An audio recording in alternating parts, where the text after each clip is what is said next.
Honorable members, let us pray.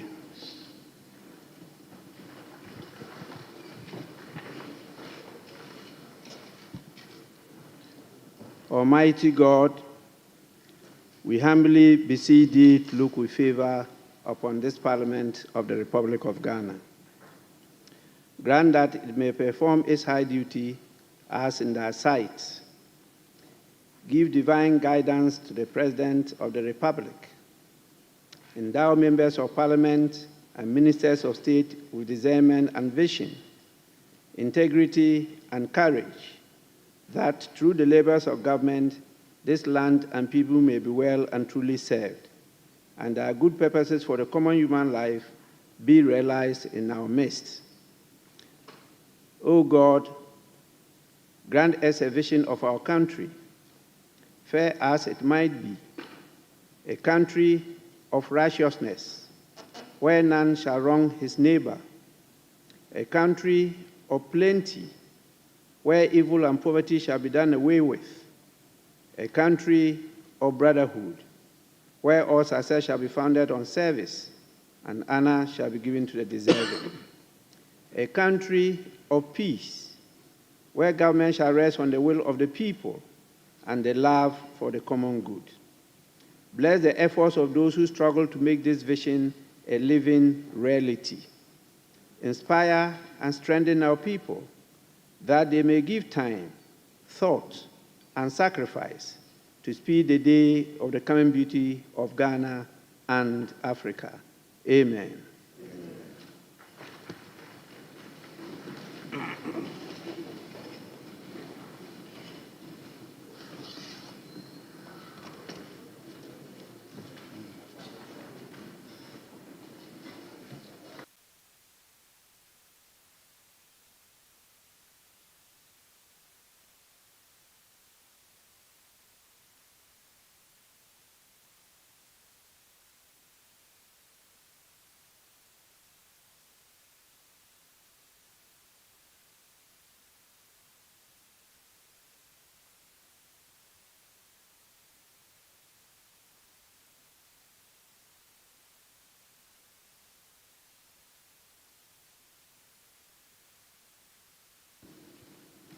Honorable members, we had to delay in commencing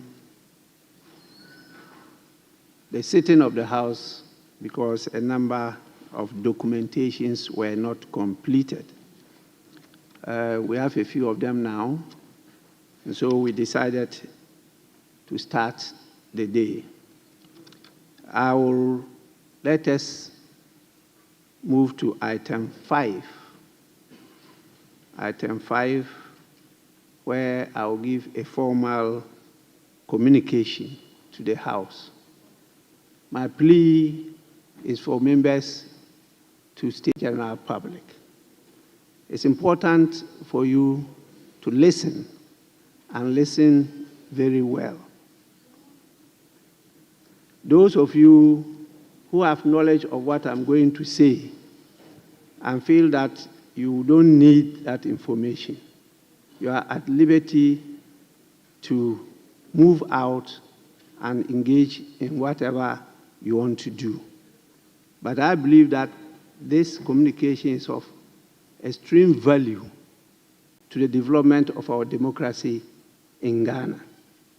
And that is why I say it's not only meant for the members of Parliament, it's also meant for the general public.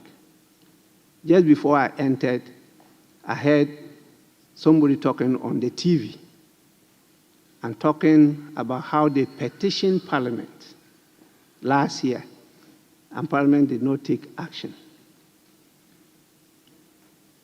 Not many Ghanaians know that we have rules governing us. And not many people take the time to try to learn those rules.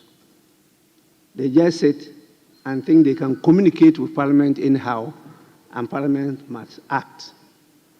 In spite of the efforts made by Parliament to build a bridge between Parliament and civil society and the general public, not many are even aware of those efforts.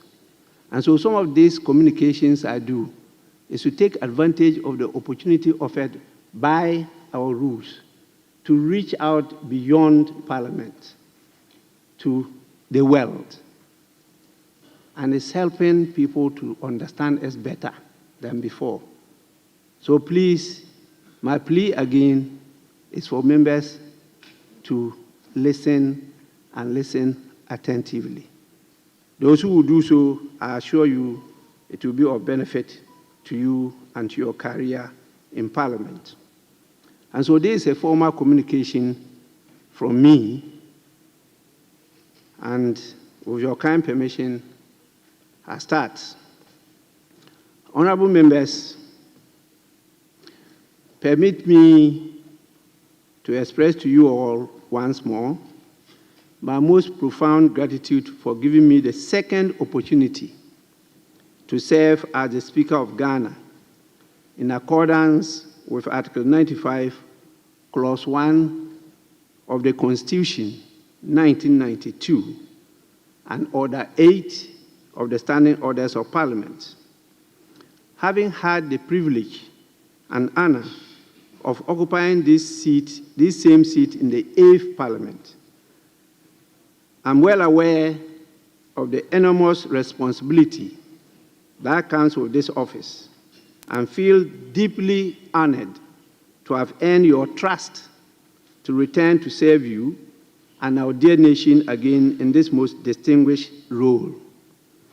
I would like, in turn, to congratulate each and every one of you on your own election, and for some of you, your re-election as members of Parliament.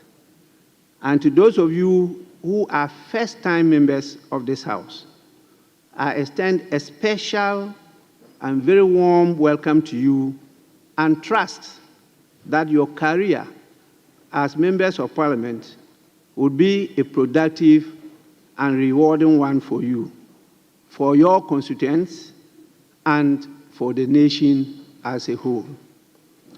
This Parliament marks the beginning of a new chapter in the democratic journey of Ghana, one that is as significant for its challenges as it is for its opportunities.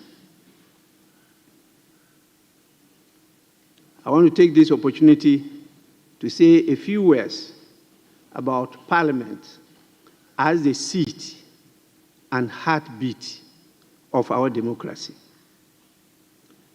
The Parliament of the Fourth Republic of Ghana is one of the three traditional co-equal branches of government established under the Constitution, the executive and the judiciary being the other two. In most modern written constitutions, the chapter on the legislature precedes the chapters on the executive and the judiciary. The logic of this sequencing is that the legislature must first make or enact the law before the executive gets to interpret. Before the executive gets to execute or enforce the law. And then the judiciary gets to interpret and apply it to resolve specific disputes. Our Constitution, 1992, perhaps tracking the Constitution's order of precedence in which the Speaker, then the Chief Justice, followed the President and Vice President in that order, positions the chapter of the legislature immediately after, not before, the chapter of the executive, with the chapter on the judiciary following after the legislature. Even in our case, the chapter on the Council of State comes before that of the legislature. This sequencing notwithstanding, our parliament remains the seat and the heartbeat of our democracy. I say so for a number of reasons. First, Parliament is the only branch of government in which every community in this nation of ours is by law guarded and represented. And I must add, represented on equal terms with every other community, as every member of parliament carries the same one vote as his or peers in this house. This house thus symbolizes the diversity, the unity, and the equality of all the peoples and communities that constitute our nation and our democracy. The executive, represented by the presidency, is structurally a single-party branch, while the judiciary is designed as a no-party or non-partisan branch. Parliament is therefore the one branch of government where you would find and see our multi-party democracy actively at work. Indeed, in our history as a country, the presence or absence in our political system of a multi-party parliament has been the surest test of whether we are, at any given time, a democracy or something else. I am moved to say all this because, in my experience, both as the Speaker of Parliament and as a career legislator from 1993 until 2020, I find that too many Ghanaians, including many members of Parliament, too often take this great institution for granted, often treating it as second fiddle to its counterpart branches, forgetting that Parliament is the one institution without which we would not be and could not be called a democracy. This fact alone, honorable members, should serve as a constant reminder to you of how indispensable this body and the role we play in it are to the legitimacy, quality, and success of our democracy. Honorable members, in this context, what is the role of the Member of Parliament? And who does the Member of Parliament represent? So the question one will ask is, what role is a Member of Parliament? Who or whose interest do you or must you represent or serve as a member of this House? I deem it important to raise this question because there's widespread misconception, including among some members of Parliament and political party leaders, that a member of Parliament sits here simply as an agent or representative of his or her political party and is therefore duty-bound at all times to do the bidding or dictates of his or her party. This view is, of course, mistaken. For one thing, it ignores the fact that some amongst you sit here with no party identity at all. Indeed, it is not constitutionally necessary or obligatory to have a party identity in order to be elected to sit in this House. It is therefore theoretically possible for all of you to have been elected as independents. Does this mean your party identity is irrelevant to your work here? Of course not. For those of you with party identities, those of you who contested elections on the ticket of one or the other political party at primaries, that party, the party identity, remains a vital part of your identity as a member of this parliament, one that you cannot discard without consequences. Notably, our Constitution prescribes that you shall vacate your seat if, having been elected on the ticket of a political party, you decide upon becoming a member to join another party or go independent. The reference you all know is to Article 97 of the Constitution. In short, your party identity matters to your career in this House. However, that fact alone does not make you merely an agent or a delegate of your party who must follow or act as member of parliament strictly in accordance with the party's instructions or else. As a member of parliament, you wear multiple hats. Your party hat being only one of the many hats you must wear.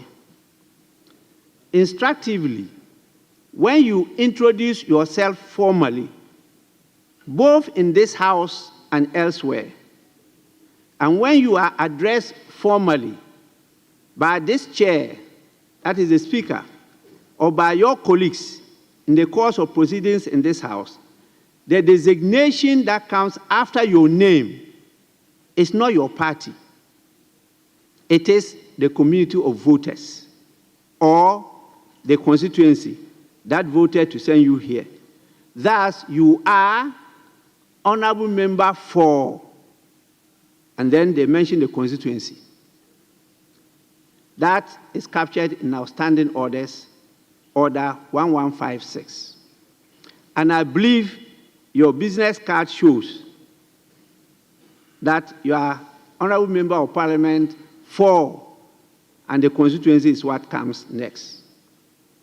In other words, you sit here also, and some would argue, first and foremost, as a representative of your constituents, of the people of your constituency, without whose votes you will not be the honorable that you now are.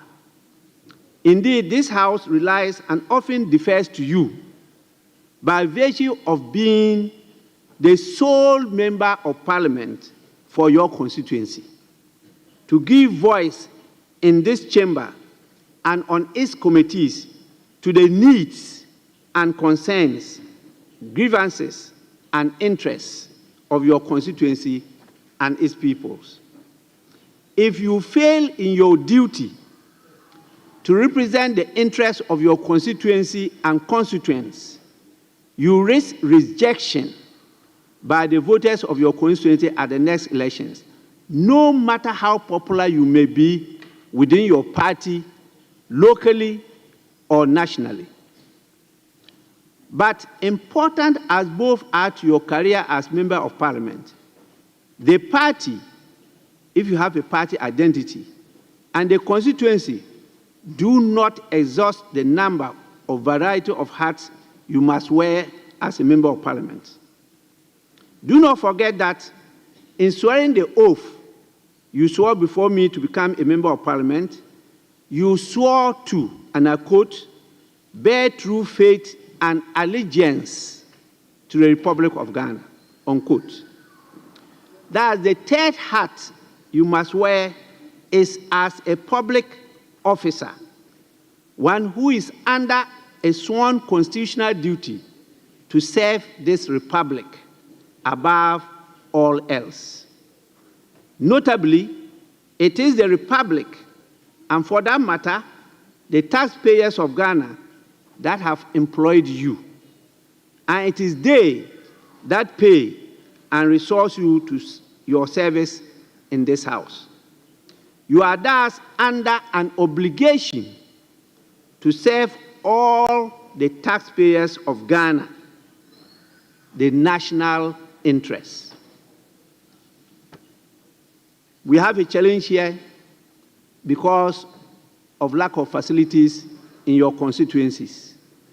And that is why this is an important imperative for Parliament to provide for each member of Parliament offices in your constituencies, so that you don't use your residential premises as also office, but only create space for only your party members to attend to you and not all your constituents. So you wear more than these three hats too. You are not called honorable for nothing. So you must wear a fourth hat. And that last hat represents what you, as a person, as an individual, bring uniquely to this house. After all, it is you, not any other person, that offered yourself to be candidate. It is you, not your internal party rivals, if you had any, that your party chose to put forth as their candidate in the general election. And it is you, not your rival parliamentary candidates, that the voters of your constituency, in their collective wisdom, voted to elect and to send to sit here in their name. Of course, they did not vote for you to pursue your self-interest, but they voted for you because something about you, about your background, your experience, your character, your beliefs, your reputation must have convinced them that you would add something distinctive and of value to the work of this house. That you, not any other person, would likely best serve their interests in the 9th Parliament. In short, we expect you to differentiate yourself from the pack by enriching this house and its work with the benefit of your unique experience, background, and perspective. This house is a policy-making, a deliberative, a law-making, a decision-making, and an oversight body. It is a house of rules and procedures, but it is not a court of law. Thus, no matter your background, profession, or training, you are entitled to speak your mind, have a say, and contribute to the proceedings and work of the House. In particular, a mastery of the rules of the House, as contained in the standing orders, will stand you in very good stead and can often give you the edge in the conduct of the business of this House over your colleagues who may not have taken the trouble to study and master the rules with equal diligence. And again, as the illustrious legislative career of some of my former colleagues, such as the former leaders, Honorable J.H. Owusu Achampong, Honorable Oseche Mensah Bonsu, Honorable Kwachi Ado, who earned the title Professor for his proficiency in the standing orders of Parliament. Honorable Norbert Awule, Honorable Akoto Osei, they demonstrate that you need not be a lawyer to become a master of the rules of the House. In short, your success and effectiveness as an MP and the longevity of your career here will depend on how well you balance the multiple hats you must wear. It is a task that demands skill and sound judgment, and especially for first-term members of Parliament. You'll be well advised to cultivate these attributes, including by learning the ropes from your more senior colleagues. You are a member of Parliament, in other words, a member of a family called Parliament. Your relationship with the family members ought to be seen by all observers and the world that you are a true member of the House of the people called Parliament. In Ghana, we have a hybrid future. You may have noticed that in enumerating the multiple and different hats you must wear as a member of Parliament, and for that matter, the multiple and different interests you may be called upon to serve, I did not mention the executive or any other branch of government among those interests. This is very deliberate and intentional. As a member of Parliament, you, of course, do not represent the interests of the executive.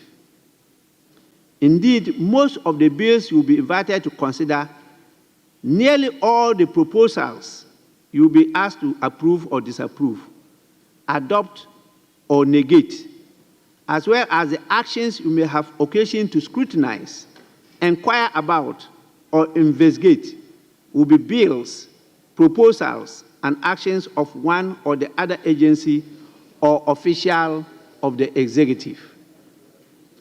Thus, you cannot reasonably be expected to discharge your duty or service faithfully as a member of Parliament if your role included serving or representing the interests of the executive.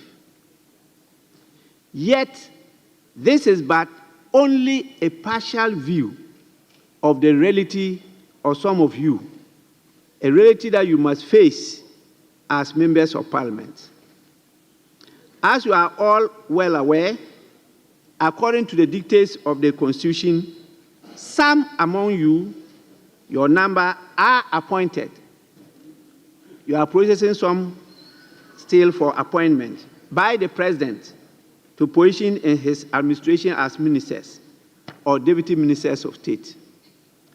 This so-called hybrid, the hybrid feature of our constitutional system, means, in effect, that a certain number of you will at any given time be under a duty to serve as an additional master, the President.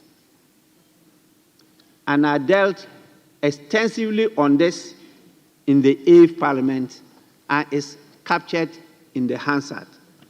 Members may have recourse to that. I will not repeat that here today. But now looking at the composition of the 9th Parliament. Honorable members, the just ended general elections have produced for this 9th Parliament a composition and party alignment that is radically different from what we saw and what I had the pleasure and privilege to work with in the 8th Parliament.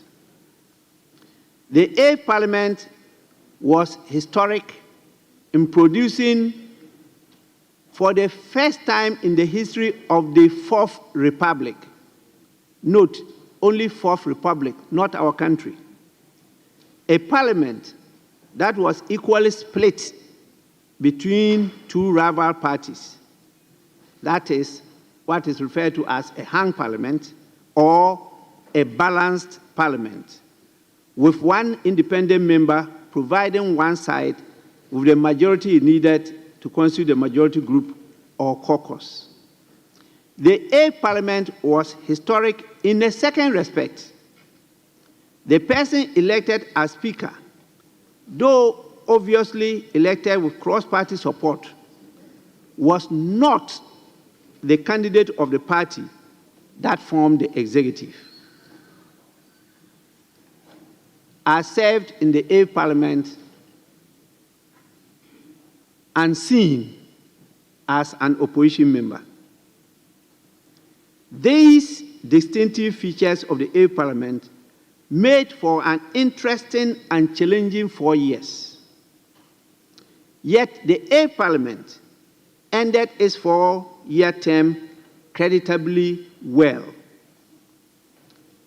The third Republican Parliament of Ghana and other similar balanced parliaments in the United Kingdom, Australia, India, and other jurisdictions could not complete their terms of parliament. In Ghana, the 1979 Parliament, a hung parliament, survived for only 27 months of its term of 48 months. Honorable members, the ninth Parliament stands apart. The Parliament could not be more different in its composition, but also for the weight of hope on its shoulders. Not only is the minority party of the eighth Parliament now the majority party of the ninth Parliament, this new majority party has obtained a working supermajority in this new parliament of 276 members. Don't forget, the eighth parliament was only 275. The ninth parliament is now 276 members. Now making sure that every Ghanaian is included in the governance of the country, purging Ghana of what my good friend, Professor Kweku Asare, a.k.a. Azan, referred to as the cardinal sin of the elimination of the people of Sal from representation. Honorable members of the ninth Parliament, which party also won control of the executive, is simple. No more excuses or business as usual. We expect you to deliver the positive change, the reset we voted for. In other words, the majority party has a clear and resounding mandate to restore faith in our democracy and to deliver the democratic dividends, the development outcomes and opportunities that have long eluded a majority of the people of this country. The people who voted you into power want to enjoy the benefits and feel the democratic promise. But I must hasten to add that this is not to say that the majority has a blank check to do as it pleases in this ninth Parliament. It is instructive to note that our Parliament, the Parliament of Ghana, is not a winner-take-all Parliament. Under our standing orders, minority members of Parliament, no matter their number, have an important and critical role to play in ensuring that this House discharges its legislative and oversight roles responsibly. First, The bulk of the business of this House takes place often outside the glare of the public, in the meeting rooms of the committees of this House. Even though the media is now permitted by our revised standing orders of Parliament to cover committee meetings, the information to the public will still be limited to what is reported by the media. There, at the committee meetings, superior ideas and insights, such as contributions designed to improve the quality of bills, not mere numbers, often carry the day. So the minority has an equally important role to play. I recall that even in the first Parliament of the Fourth Republic, when the New Patriotic Party's boycott of the 1992 parliamentary elections meant that the leading opposition party in the country had no representation whatsoever in the House, bills proposed by the executive still received the necessary close review, scrutiny, and modification, where necessary, at committee meetings and on the floor of the House, principally from members of Parliament of the same party as the executive. A number of executive proposals were rejected by the first Parliament of the Fourth Republic, including ministerial nominees and even a legislative instrument. The first Parliament, made up of only members of the party in government, even rejected presidential nominees and instruments of that government. This should serve as assurance to members of Parliament, all members of Parliament, including the minority, that you still have meaningful opportunity to affect the shape and content of the matters that constitute the bread and butter of this country. In our history as a Parliament, it is our committees that cross-party collaboration typically takes place and where fruitful cross-party relationships are formed. I therefore entreat you all, particularly members of the minority, to prioritize your committee work, as that is where and how you are most likely to make the most impact in this ninth Parliament. Further proof of this ninth Parliament that it is not a winner-take-all body is in the fact that we have been intentional through the revised standing orders in constructing a Parliament in which certain important committees are chaired by a member of the minority caucus. The general rule, as you all know, in the revised standing orders of Parliament is that the chairpersons of committees shall be appointed based on the numerical strength of the parties in Parliament. Despite this general rule, the chairpersons of some committees are to be elected from the membership of the party or parties in Parliament with the largest number of seats other than the party or parties which form the government. These include the powerful Public Accounts Committee, Committee on Subsidiary Legislation, Committee on Assurances. Now we don't refer to it as government assurances.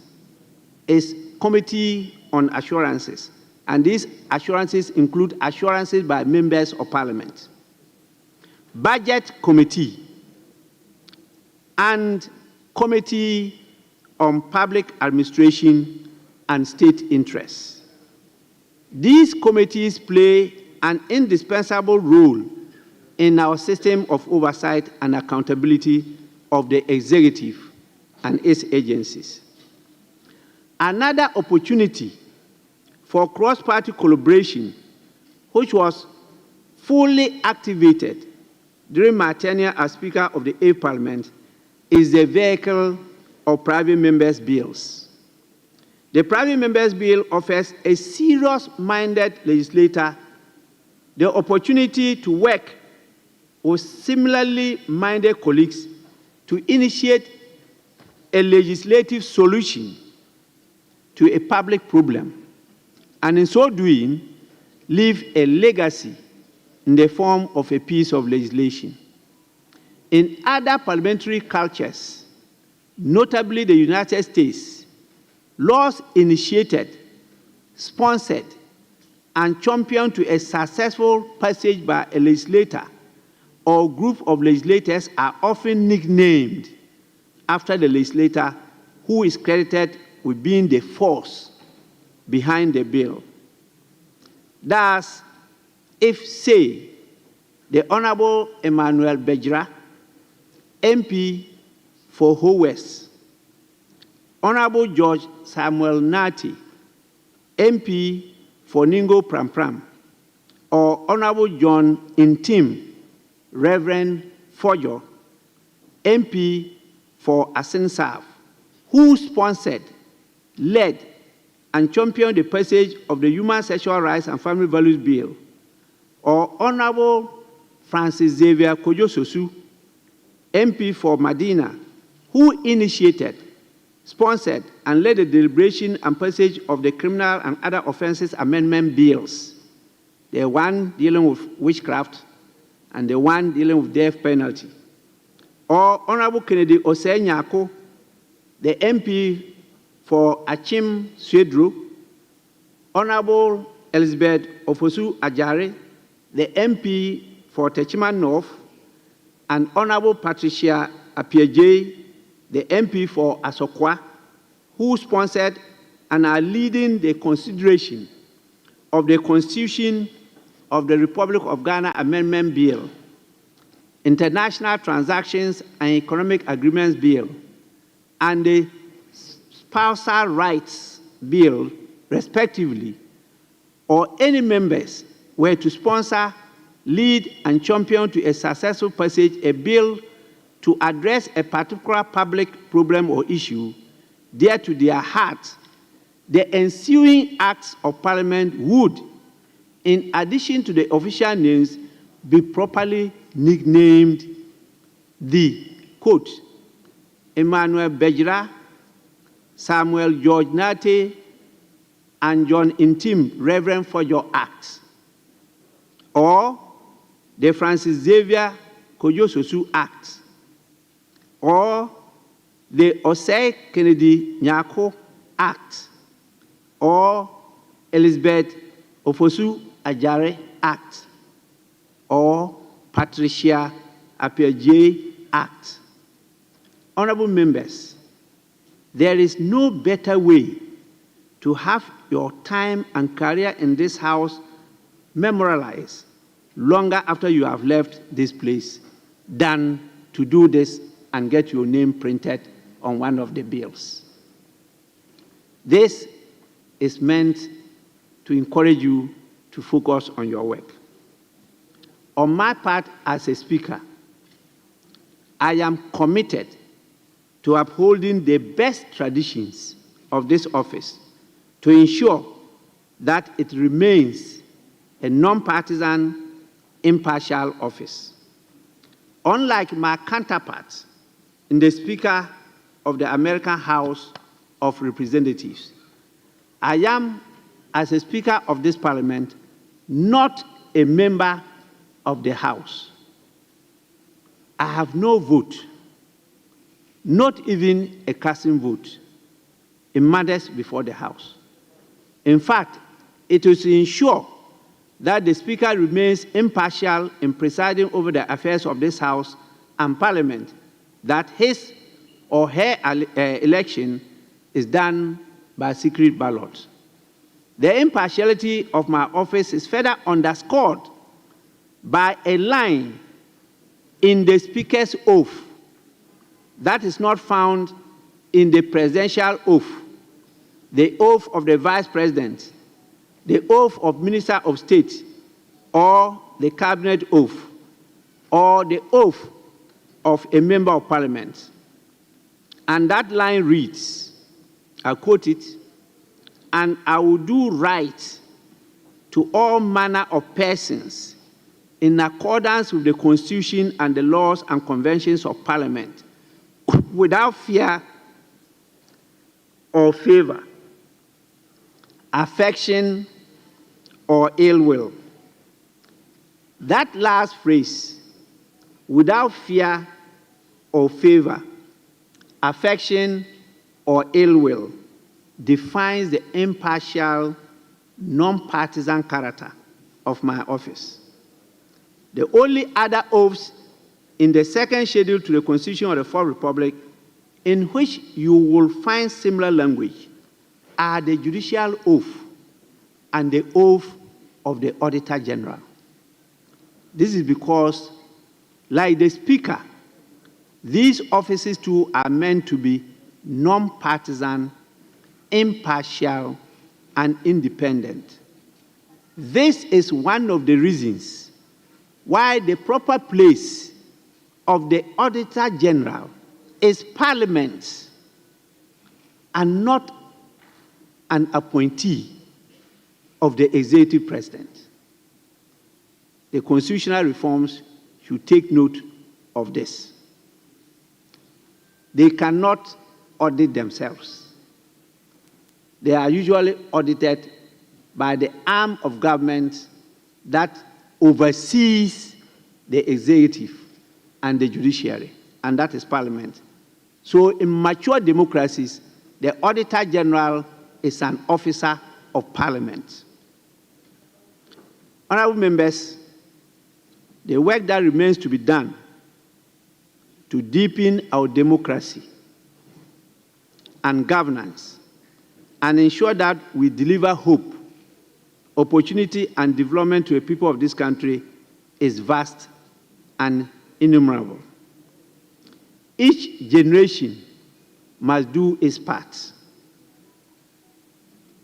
For this ninth Parliament, the general elections have given us a good sense of some of the critical issues the people of Ghana expect us to work on and deliver. There is, first and foremost, constitutional and governance reforms. Remember that whether it implicates or requires an amendment to an entrenched or non-entrenched provision of the Constitution or passage of an ordinary legislation, these reforms, or whatever name you call it, reset, the proposals will come in the form of a bill for consideration, deliberation, and passage by this House. There is overwhelming demand and need for reforms in many key areas of our governance. And so, as a House, we must get ready for a lot of work. Some of the areas I will just mention, and I'm sure you will all agree with me. First, equal citizenship for dual nationals. The absence of this reform has long left some Ghanaians feeling excluded from contributing fully to the governance of their own country.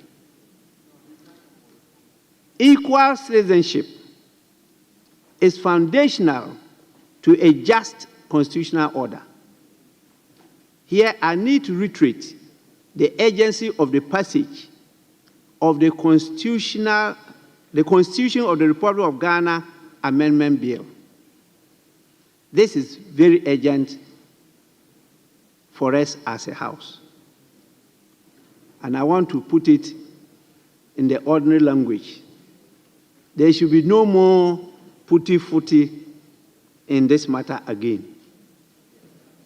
We almost passed it in the 8th Parliament, but some members delayed its passage. And as at now, there are a lot of positions that Ghanaians resident outside Ghana cannot occupy because they are resident outside Ghana. And we had our colleague who had to endure the painful experience, honorable member for Ascent North, just because of that. That is not part of democracy. 2, resetting our system of local government to advance decentralization, local democracy, and development in a meaningful way, and move us away as a country from the old colonial model where local communities have had little meaningful say in how and by whom their local communities and affairs are governed. This is critical to participation, inclusivity, and the equitable distribution of the democratic dividends in the country. 3, resetting the financing and running of our political parties and political campaign. This is to remove the insidious and corrupting influence of the excessive amounts of private money that enter, finance, and undermine the integrity of our electoral politics. Much of it of unknown, possibly illicit source. This parliament must take up that task and make sure that in the next election, we don't subject you into that painful experience again, where you have to generate all the resources with a small support of your parties to fund all the campaign just to be elected to serve the same people.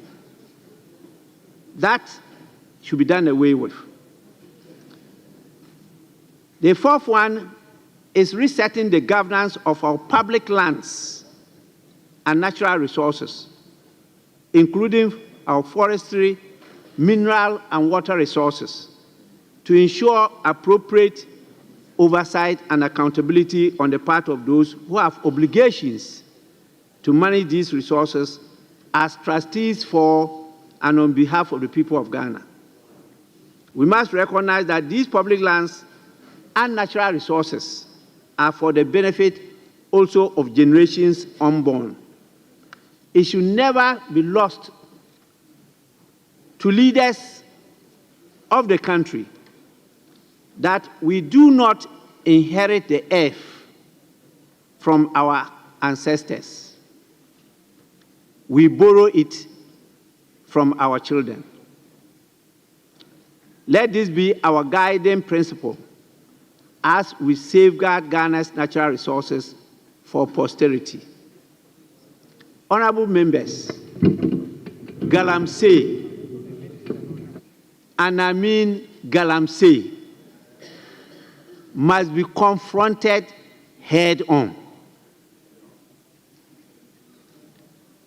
If any of you happen to be involved in Galamsey, please advise yourself.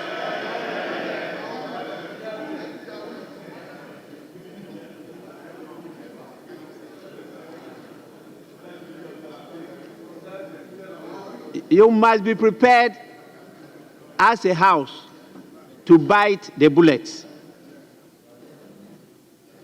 We must lead and show the way. And please, if I get any information that any of you is involved in Galamsey, we'll start taking the necessary action from the house.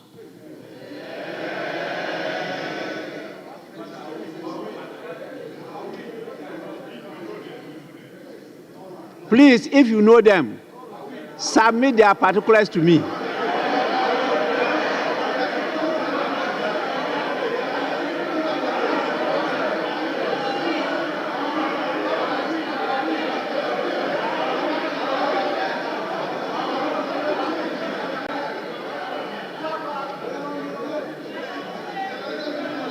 Honorable members, Honorable members, we have a code of conduct and we have rules of ethics and we have the constitutional provisions to govern us. In fact, I am going to remind you, those of you who, apart from ministerial and deputy ministerial positions,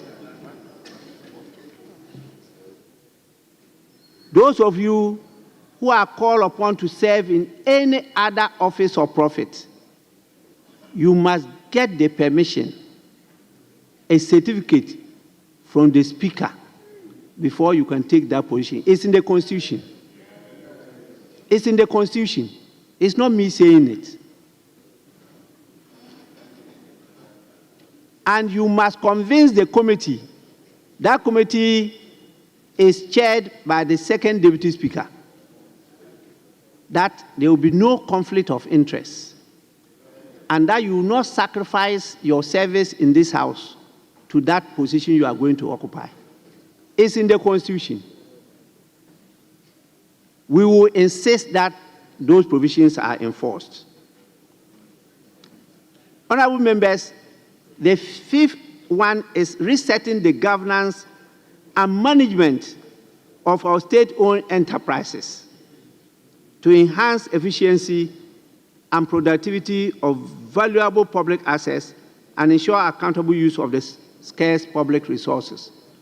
I think that is one of the key committees that we have restructured in this House. The sixth one is resetting our constitutional system to ensure that executive, administrative,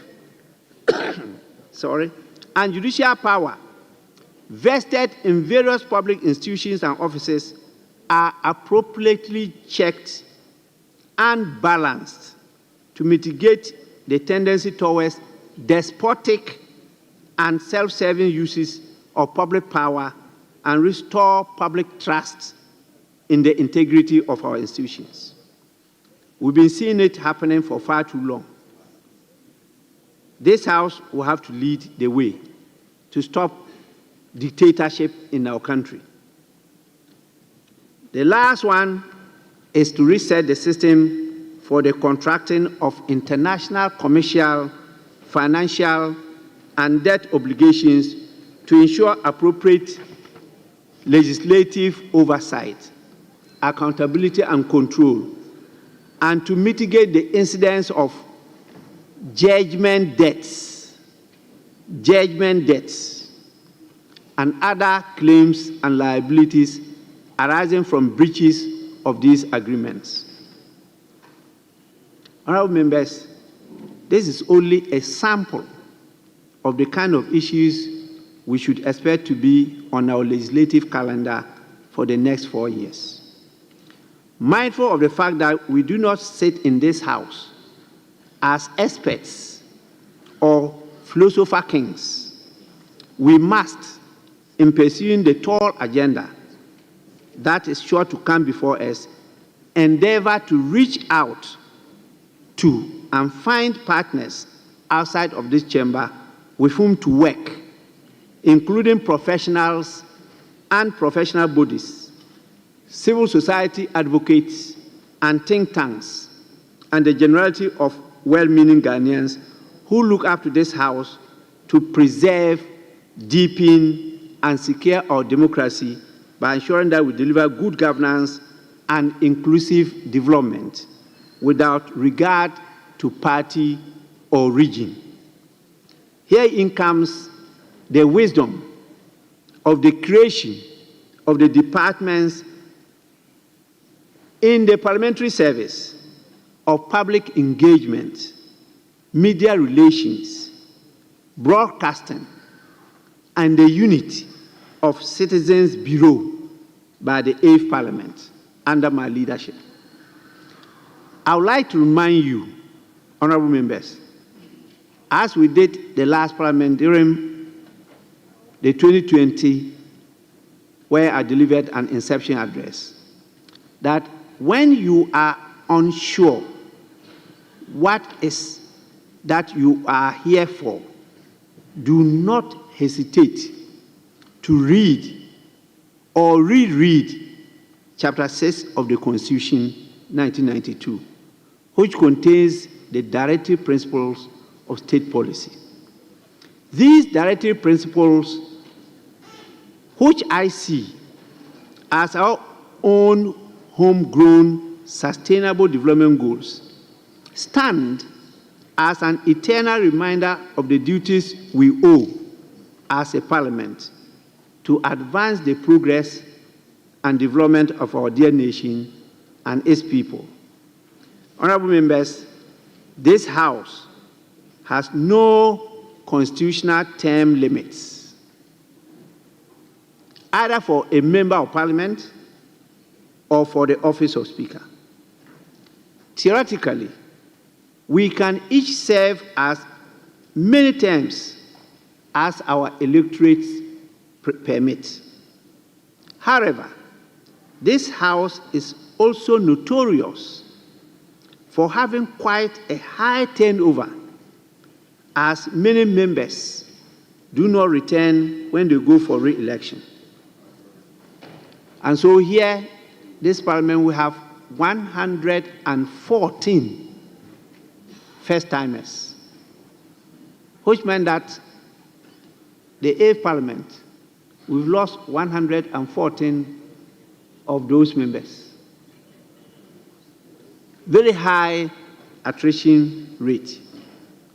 You must therefore seize this moment and this opportunity to make the impact and contribution you can make to this country.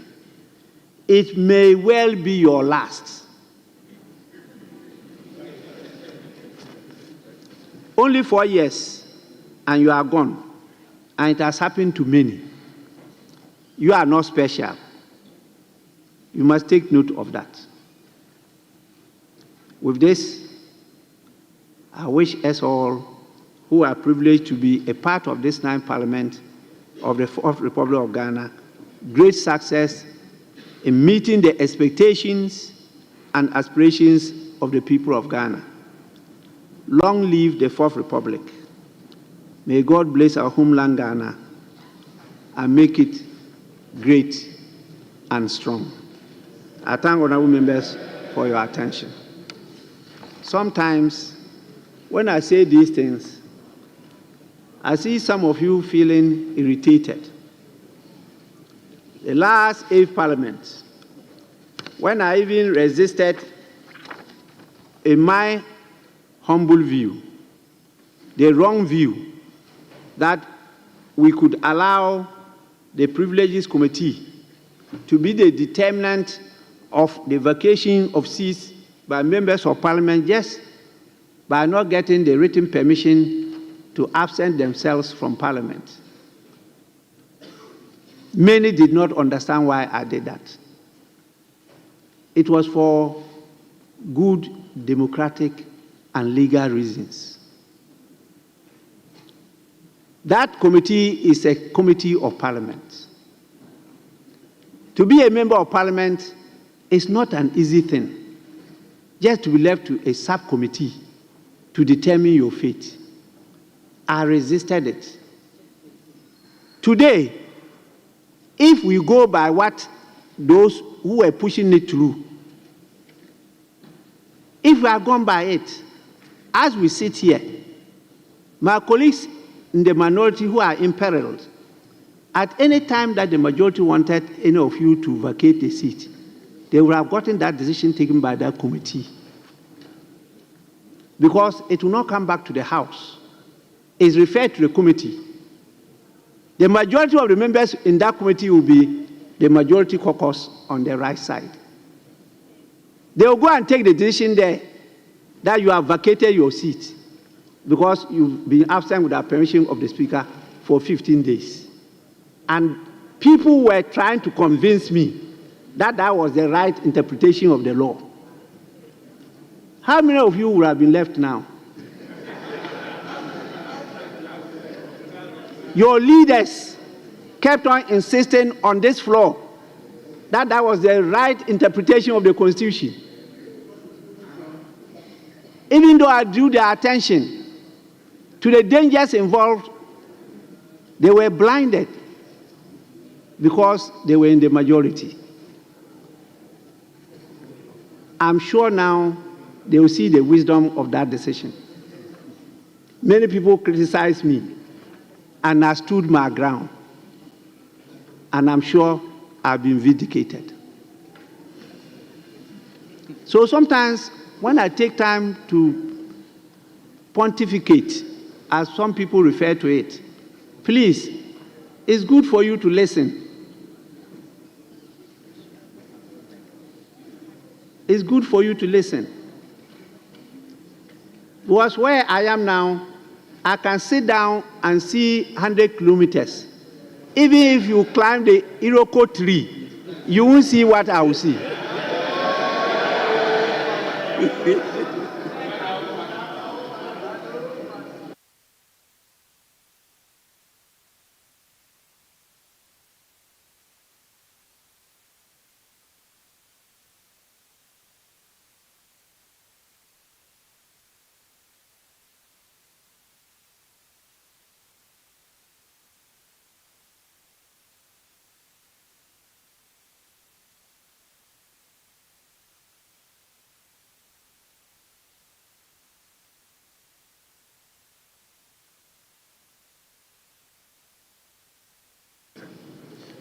So, honorable members, we are blessed and privileged to have a number of visitors. We have the clerk and officials of the Parliament of Zimbabwe. They are on a steady tour, starting from Monday, which was yesterday, and they will end on Friday, 31st January 2025. So kindly permit me to introduce them to you. They are your colleagues and friends. I've been to that parliament many, many times, and I can attest to the progress they've made so far.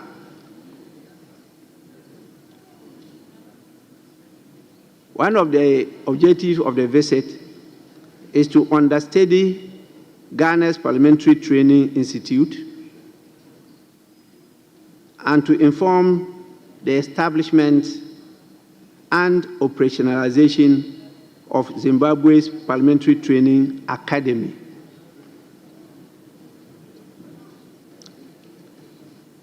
To get ours set up, I had to send delegations to understudy the parliaments in India, in South Africa, in Nigeria, in the United States of America. We did a lot of study. We went through all, we did consultancies before we established our institute. We have our colleagues now also coming to understudy us in order to go and establish their own. Very, very important. This visit is also to afford them the opportunity to build networks for future engagements between the two legislatures. It's very, very important for you to build those networks. I know a number of Ghanaians and Zimbabweans that are married. Even though some are living outside both Ghana and Zimbabwe, but they do visit both Ghana and Zimbabwe. I know them. So who knows? Some of you can network. I only talked about networking. I didn't go beyond that. The visitors we have are, we have the clerk to the parliament and the leader of the delegation in the person of Mr. Kennedy Mugove Chokuda. Please. Yes. He is the clerk to the parliament and the leader of the delegation. The second is the deputy clerk to parliament in the person of Mrs. Nomasonto Audrey Sunga.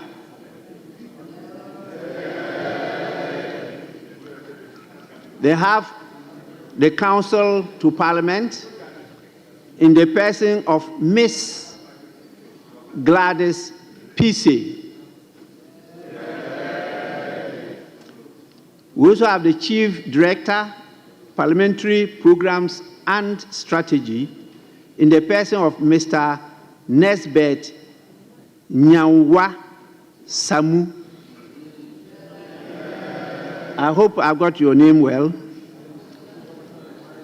Nyanwa.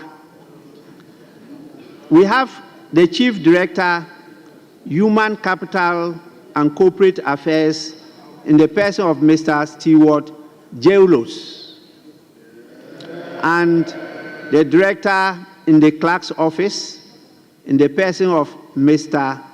Asha Jenji. The delegation is accompanied by the Consulate, Trade and Representative of the Zimbabwe High Commission to Ghana in the person of Mr. Amon Nyawada. Honorable members, on your behalf and on behalf of the House, I welcome the delegation to the Parliament and I wish them fruitful deliberations. Kindly take time, honorable members, to interact with them and share a few experiences with our colleagues from Zimbabwe. I went there, and those days it wasn't easy. My intervention that time managed to get the then majority to, in their submissions on the floor, refer to the minority as brothers and sisters. And so the minority got the opportunity to say on the floor that is because of my intervention. If not, they've never referred to them as brothers and sisters. They used to refer to them as enemies, enemies of the people. Now, it's not the same in Zimbabwe. Things have greatly improved, but we still need to learn from each other. So you are warmly welcome. Honorable members, I am informed that the deputy, the minority chief whip has something he wants to share with us. So please, you may do so now.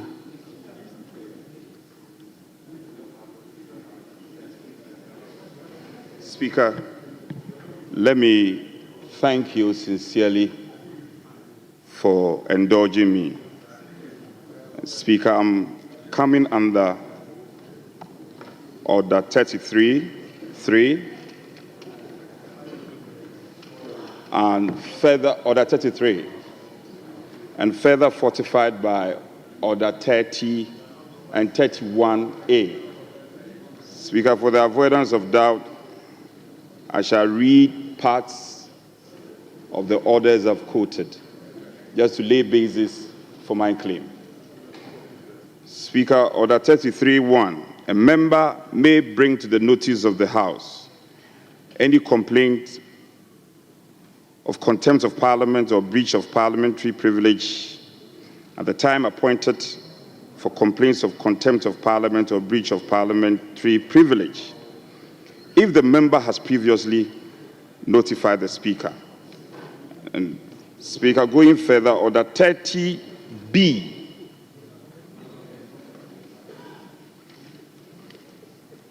an act or omission which obstructs or impedes the Speaker, a member or an officer of Parliament in the discharge of the duty of the Speaker or the member or the officer.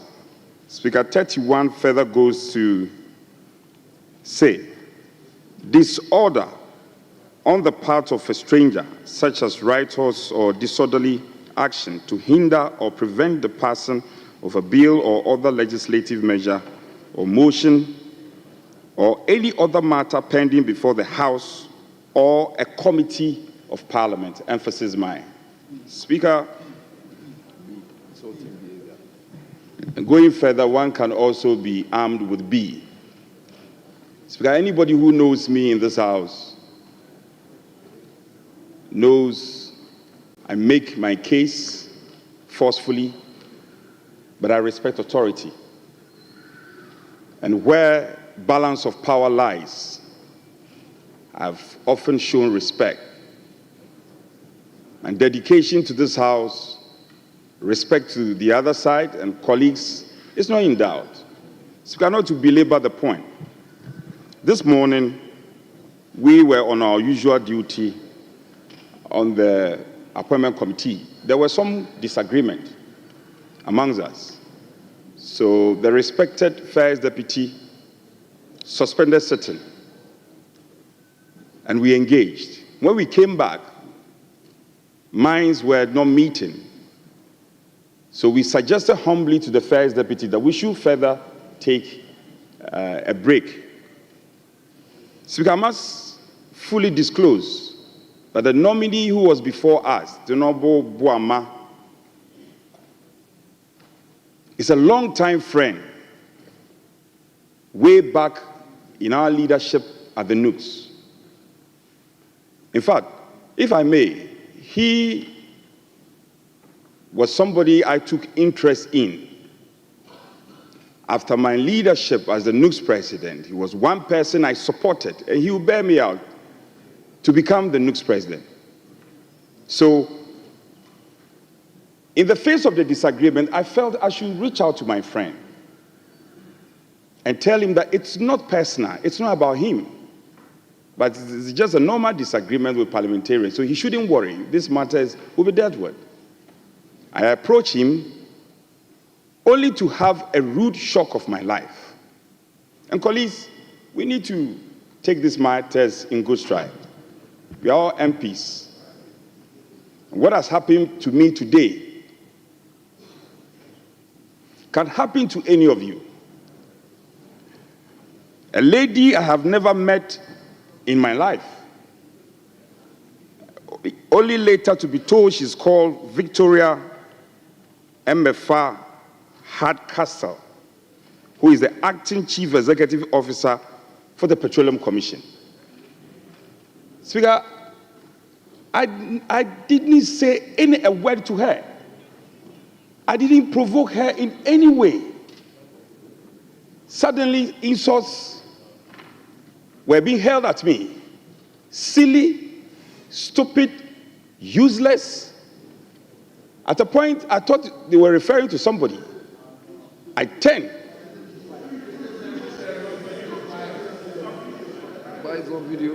Well, if you doubt it, listen to me. When I'm done, the video is all over social media. Speaker, I felt abused. Please address me. Speaker, with the greatest of respect, I felt very abused. And there, I felt, how can a man be killed in his own backyard? Even if there should be any crucifixion, the crucifixion should not be done in my own house. So reasonably, I reached out to the chair of the committee and reported same matter. Members who were present, who heard it, who witnessed it, all came to corroborate my story. I think, Speaker, I want to put this on record, that even though she passed by to render a certain lame apology, it is totally unacceptable. Speaker, I am compelled to resort to this approach. Ordinarily, I wouldn't have done it. And when I came in, I saw my colleague, the Honorable Governance, who I'm very close to, leader of the House. Forgive me, I didn't tell you about this. I related to him that, have I done something wrong to this lady? Why would I be abused to this extent? Why I haven't said anything? I haven't provoked you in any way. So not to belabor the point, I feel My reputation is lowered by these attacks. And the video, thankfully, there were good people around who recorded it. The video is all over. And traditional media houses are showing the video. And don't forget, it's not about me. It's about an institution called Parliament. Coincidentally, a citizen had made wild allegations against the appointment committee. And that was the subject matter of discussion, which generated into a disagreement. And so because we have not taken any action, people think they can subject Parliament and turn Parliament into a punching bag. This is unfortunate. And I'm told she's a lawyer. I was surprised the attitude she put out. Speaker, I am respectfully bringing this to your notice and further invite you, Speaker, pending the formation, I'm fully aware we have not constituted our committees. So pending the formation of the privilege committee, Speaker, I am inviting you and making pleadings to you. And I know you are one person, you are very passionate about Parliament and the respect that we should command in society as an arm of government. I'm humbly inviting you to make consequential orders and to ensure that this matter is dealt with ultimately. I am a man who respects womanhood. So in the face of extreme provocation, I just kept my calm, I kept my cool, and walked away. But this abuse is a potential abuse on any of us in this chamber. And I invite my colleagues to speak in corroboration, speak in support of this action that I'm inviting Speaker to do. For us, for once, let's look into the faces of our fellow compatriots and tell them that we also demand some respect in this country. The executive is respected. The judiciary is respected. Parliament cannot be battered anyhow.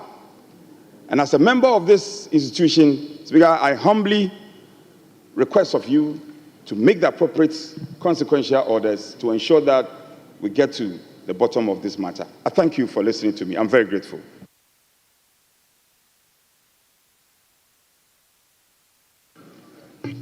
Yes.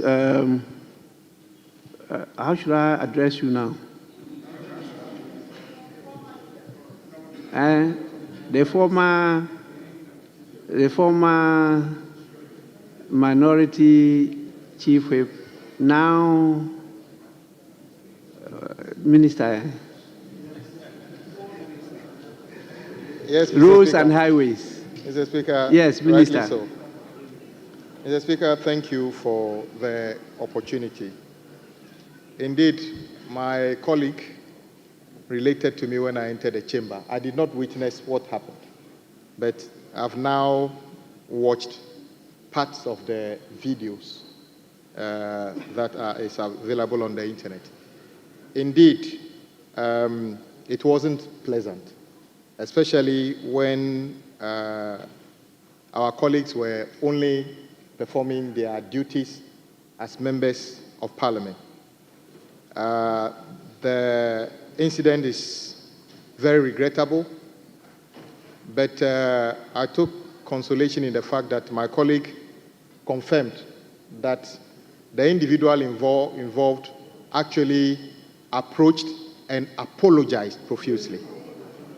Mr. Speaker, this individual is not one of the repeat offenders who denigrate Parliament repeatedly. So, Mr. Speaker, in brief, I was only going to say that I know my colleague is not a difficult person.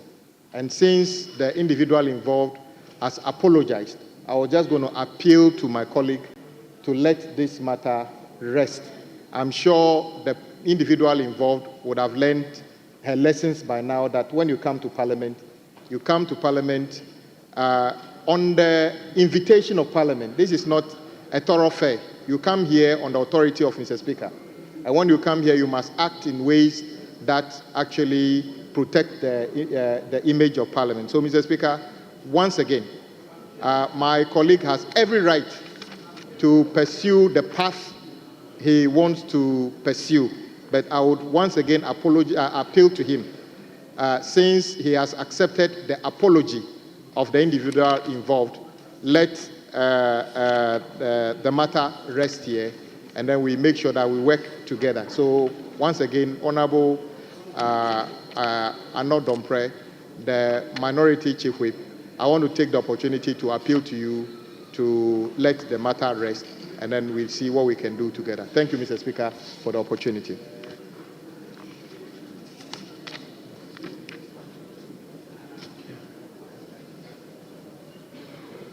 Thank you very much, Right Honourable Speaker, for the opportunity.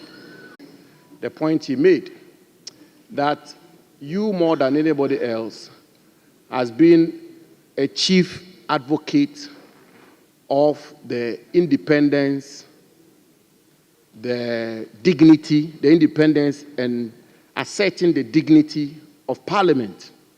Mr. Speaker, Parliament is an arm of government. And indeed, if you were to construe it, one will say... Honourable member, just hold your breath. Honourable members, just 5 minutes suspension.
Yes, honorable member, you may continue now.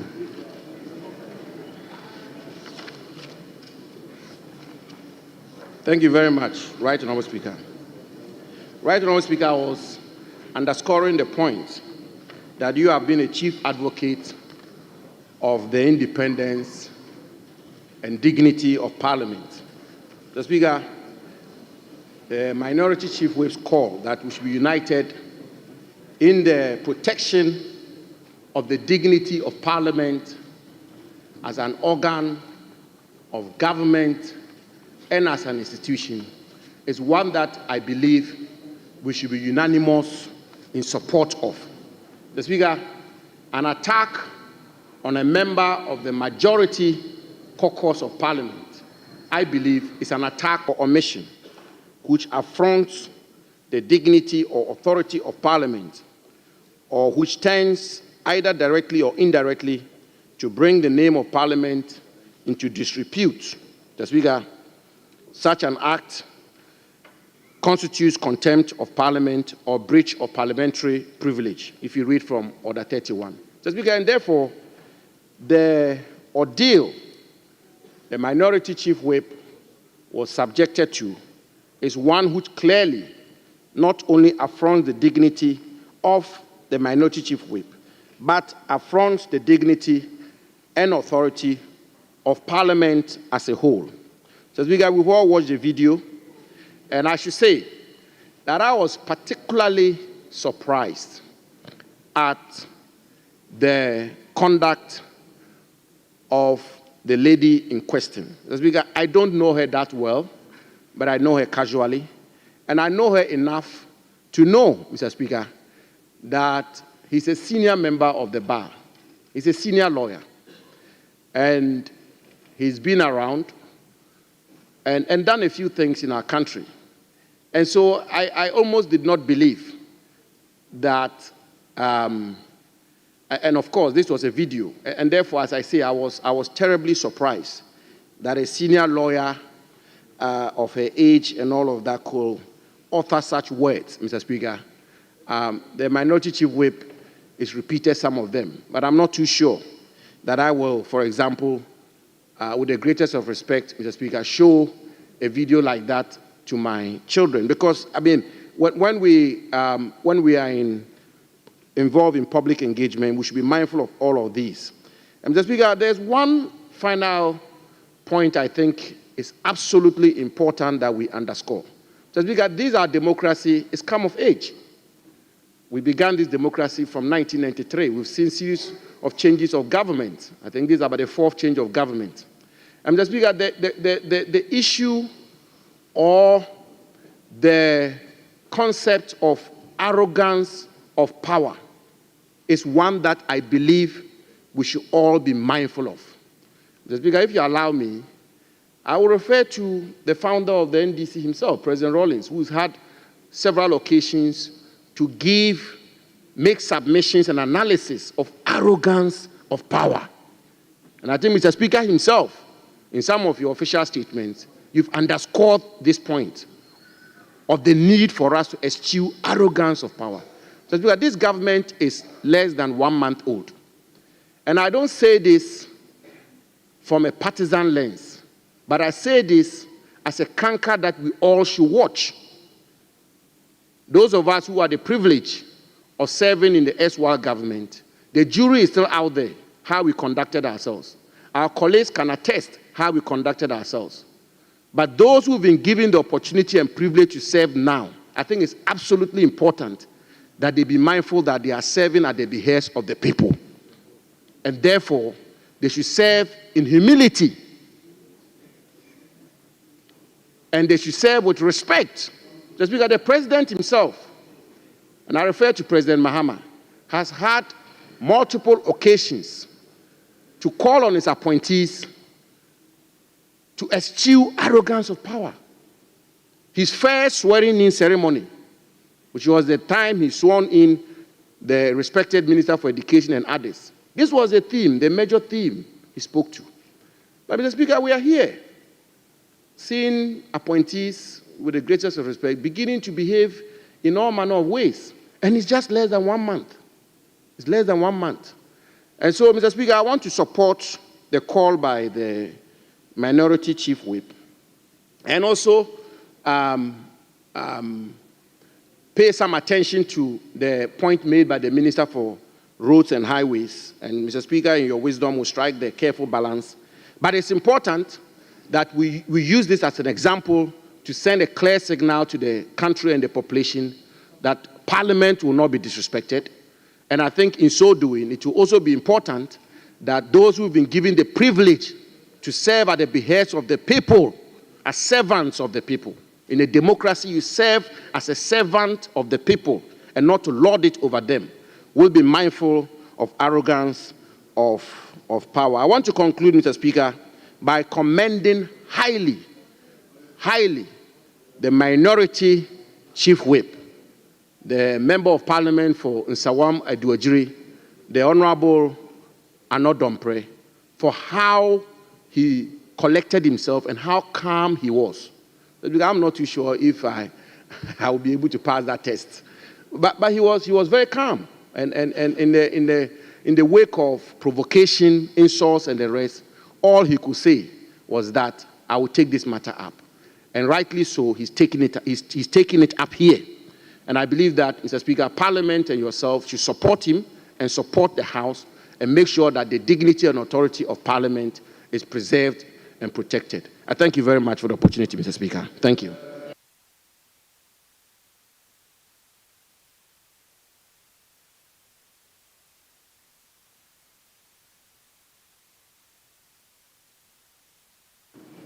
Thank you, Mr. Speaker. I would like to add my voice to the issue our Chief Whip raised. And the amazing part is a woman and a man. Mr. Speaker, as a leader of the women in this caucus, I will plead with our Chief Whip that he should leave it for me. I'm going to call the lady in question and advise her on how to handle issues. He's not a member of Parliament, but she's a woman. I'm a woman, a leader of the Women Caucus. He should just, it's a man and a woman issue. Mr. Speaker, the Chief Whip, the woman has apologized already there. So leave the rest for me as leader of the Women Caucus, Mr. Speaker, so that I will advise her on how to handle issues when he's in our premises in Parliament. Mr. Speaker, I'm just pleading with the Chief Whip that we should just leave this case so that as a Women Caucus, we invite her and then advise her appropriately. Mr. Speaker, thank you for the opportunity.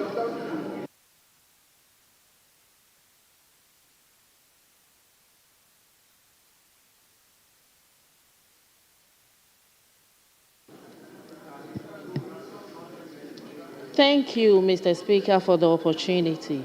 I rise to support Majority Chief Whip. Mr. Speaker, the action of the lady is unacceptable. As a woman, I will advise her to apologize and retract the words using on the Chief Whip as soon as possible. Thank you.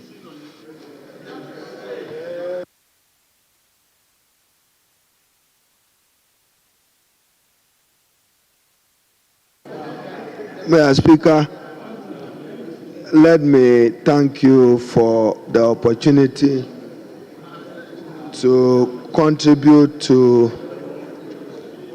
the justified request made by the Minority Whip of conduct he feels damages his standing and reputation as an elected member of Parliament. Mr. Speaker, as I listen to him, we only can appeal to him that we share what the Honorable Member for Damangu said, that this House must stand united, indeed unanimous, in condemning the conduct and in demanding an apology and a retraction of it, but to persuade our colleague not to pursue further, wanting this matter resolved at the Privileges Committee. Mr. Speaker, the mention of it even on the floor of this House will send some warning to the public and non-members of this House that the Parliament of Ghana is clothed with both penal and disciplinary powers vested in it by virtue of Article 122 of the 1992 Constitution. And Mr. Speaker, contempt, you have been a torchbearer of wanting to preserve the honor and dignity of Parliament, the honor and dignity of members of Parliament, and more importantly, the honor and dignity of our political class.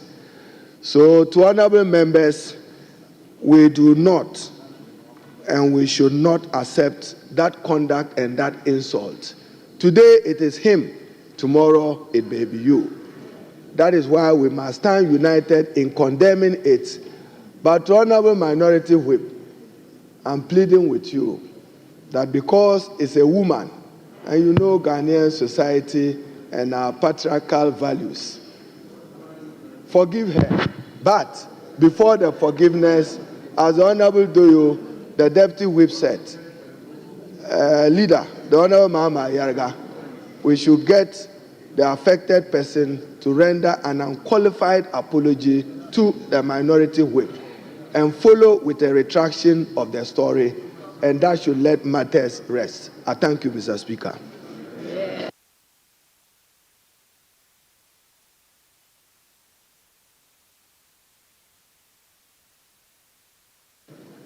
Thank you very much, Mr. Speaker. Mr. Speaker, with all the statements and the prayers made by earlier speakers, I wouldn't have made any comments to this effect. But, Mr. Speaker, I was a witness in this matter. Mr. Speaker, I saw every step and every reaction and posture of the lady who is the subject matter of this discussion. Mr. Speaker, when she was given the opportunity to apologize, Mr. Speaker, her posture did not show anyone who had come in to show remorse. And Mr. Speaker, what my seniors did not know was when the minority leader, minority chief whip, had agreed to a said apology, Mr. Speaker, she did not see some of us on the corridor, and she made another very ill statement. That, Mr. Speaker, I know how you are passionate about protecting members of Parliament. Mr. Speaker, I felt very sad. And my prayer is that you respectfully, you should make those consequential orders.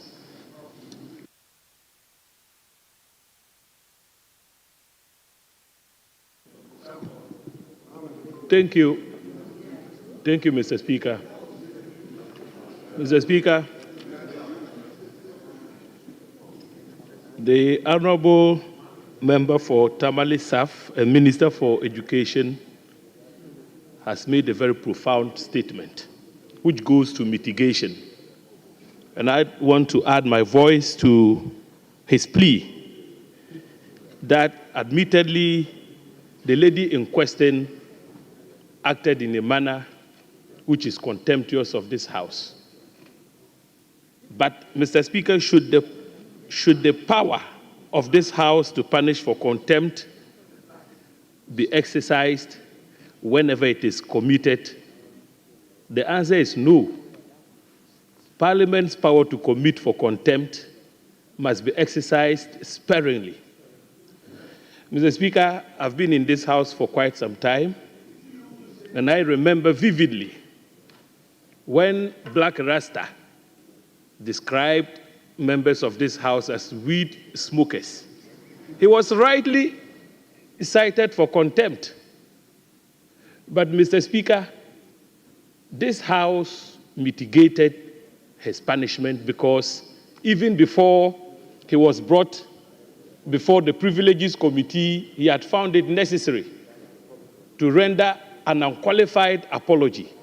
Mr. Speaker, listening to the minority whip who fell victim to the act of contempt, some form of mitigation has been done. The lady rendered an apology. She did. Whether the apology is satisfactory or not is another matter. And so, Mr. Speaker, rather than escalate the matter by making a referral to the Privileges Committee, I would pray you to, Mr. Speaker, make mild consequential orders so that the lady is asked to render a second apology, this time around in a manner that may be satisfactory to the honorable and respected minority chief whip.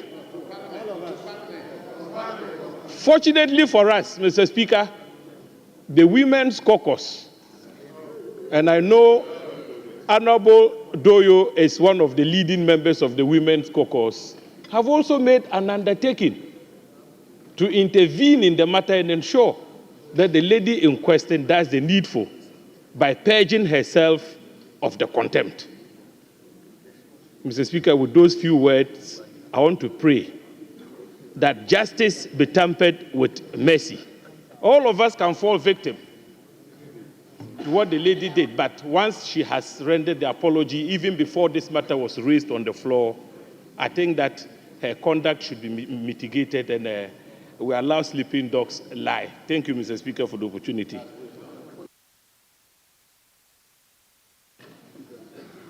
Thank you, Mr. Speaker, for the opportunity. I'd just like to make a comment. When I saw my attention was drawn to the video, I was actually saddened. I wasn't angry, but I was actually saddened that a lady had behaved in that manner.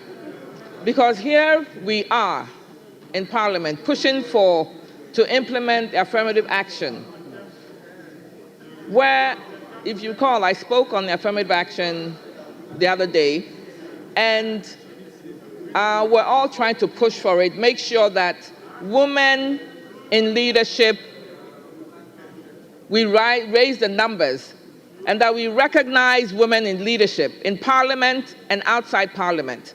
So I was very saddened to see another woman actually who is going to take up a leadership role as a CEO of the Petroleum Commission, actually describing the minority chief whip in that manner.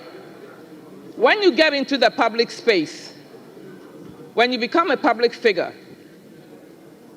you chose to become a public figure, and you have to watch your demeanor, your behavior at all times, wherever you find yourself, okay?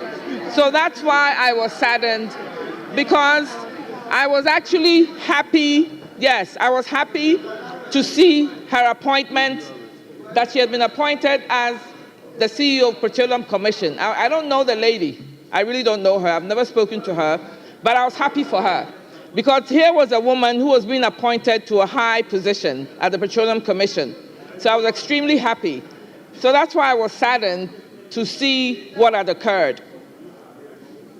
We have to be a role model for our children, for the youth. So it is not, and that goes for all of us. So I believe that because they learned from us, they learned from you, they learned from me, they learned from all of us. We're role models. So we really have to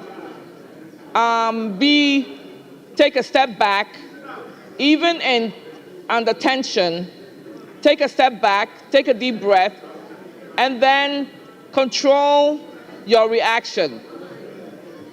There are chances where you want to flare up, but you have to remind yourself that people are watching, because now you're a public figure. It's very difficult, I find now, that when you're a public figure, because everybody is watching you, and so, but that's what you chose. You chose the service, the public service.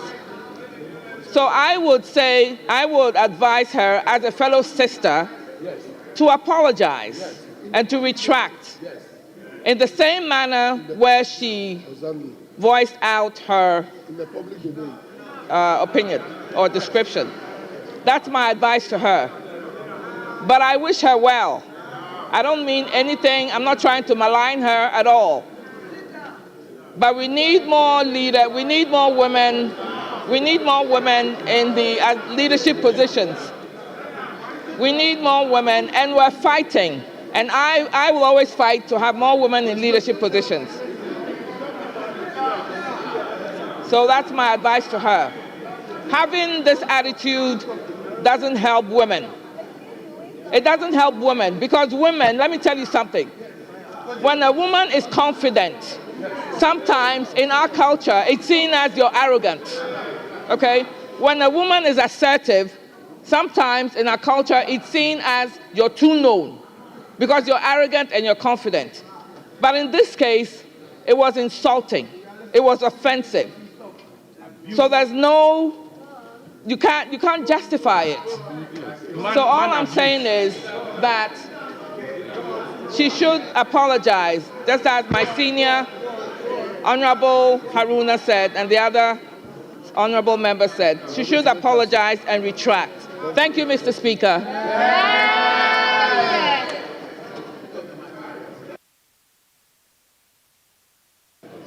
Thank you very much, Mr. Speaker. Before I proceed, let me appeal to our minority chief whip to reconsider his decision to invoke the provisions of Order 33, 34, 31, and 48 of our standing orders and make a complaint of contempt and have the complaint referred to the Privileges Committee. That's an appeal. That's an appeal. But going further, I have a policy in life never to condemn people without having heard them. That's a policy I have in life.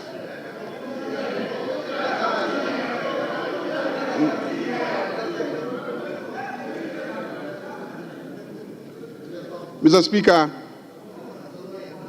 under Order 34.1 of our standing orders, when a complaint is made, you may direct that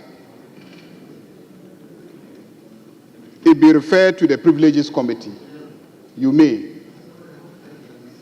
You may also give other directives. It is not that you shall, but that you may. The appeal that has been made by our side is that we give the lady an opportunity to apologize publicly to the minority chief whip and plead with the minority chief whip to pardon her and let the matter end there, so that we do not take her through the rigors of appearing before our Privileges Committee. So I believe that there are two things that could happen: that the minority chief whip agrees not to press charges, not to pursue his rights under Order 33, 34, 48. Another thing that could happen is for you to direct that the two leaders meet with the offending party and secure an unqualified public apology to the Minority Chief Whip pursuant to your powers under Order 34, so that we can have an unqualified apology being rendered by her. But for the education of ourselves, let's be mindful of what actually is contempt. Let's be mindful of what actually is contempt. Let's be mindful of at what point somebody can be said to be in contempt. At this stage, we are just making a complaint of what we believe to be contempt. The reason is that I've heard colleagues in their speeches say that or refer to the lady as being in contempt. At this stage, let it not be captured in our official records that we in this House concluded that she is in contempt. She has done something that we don't accept. We will never accept it. We condemn it. We are appealing to the Speaker to give us an opportunity to engage her and to request her to apologize to the Minority Chief Whip. But at this stage, to the Minority Chief Whip, he is the person making the complaint. Of course, when we secure respect for us individually, we secure respect for the House as a parliament. But strictly speaking, we will be securing an apology to our colleague, the Minority Chief Whip. So, Mr. Speaker, let me conclude by once again appealing to our colleague, the Minority Chief Whip, who we know to be a gentleman, not to press charges, not to pursue his rights under Order 33 and 34, but then also to request and apply that you direct the lady to meet with the leadership so that we can discuss it and negotiate and secure an unqualified public apology to satisfy our colleague, the Minority Chief Whip. Thank you very much.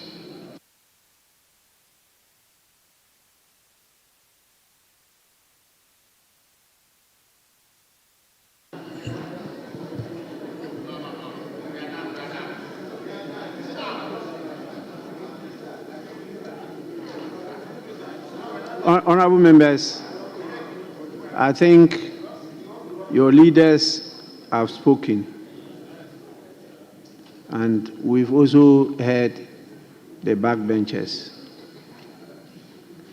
It's a matter, I believe, in the circumstances in which we are, they fall directly under my duties as the Speaker of Parliament. And so I've heard the complaint, I've listened to the comments of members. I will proceed to invite the lady concerned and to personally go into the matter and take the appropriate action. As at now, I don't have before me a lot of determining facts, and so I have to inquire into it myself, because we don't have the Privileges and Immunities Committee in place. And definitely, if you read your standing orders, you will see that that is one of the areas that you have reserved for the Speaker of Parliament.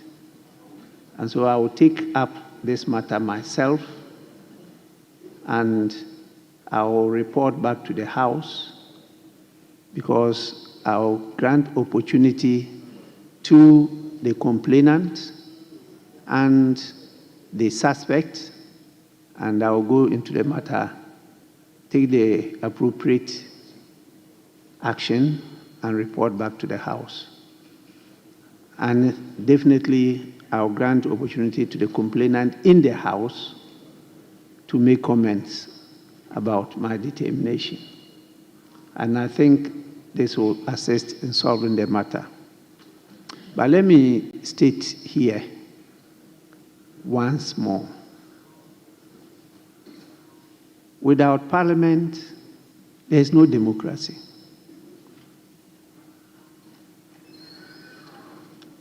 Without respect for parliament and parliamentarians, there is no democracy. We are the protectors of the rights and the dignities of our people. If we ourselves are endangered species, then nothing is left for our country. This is not the first time we're witnessing this.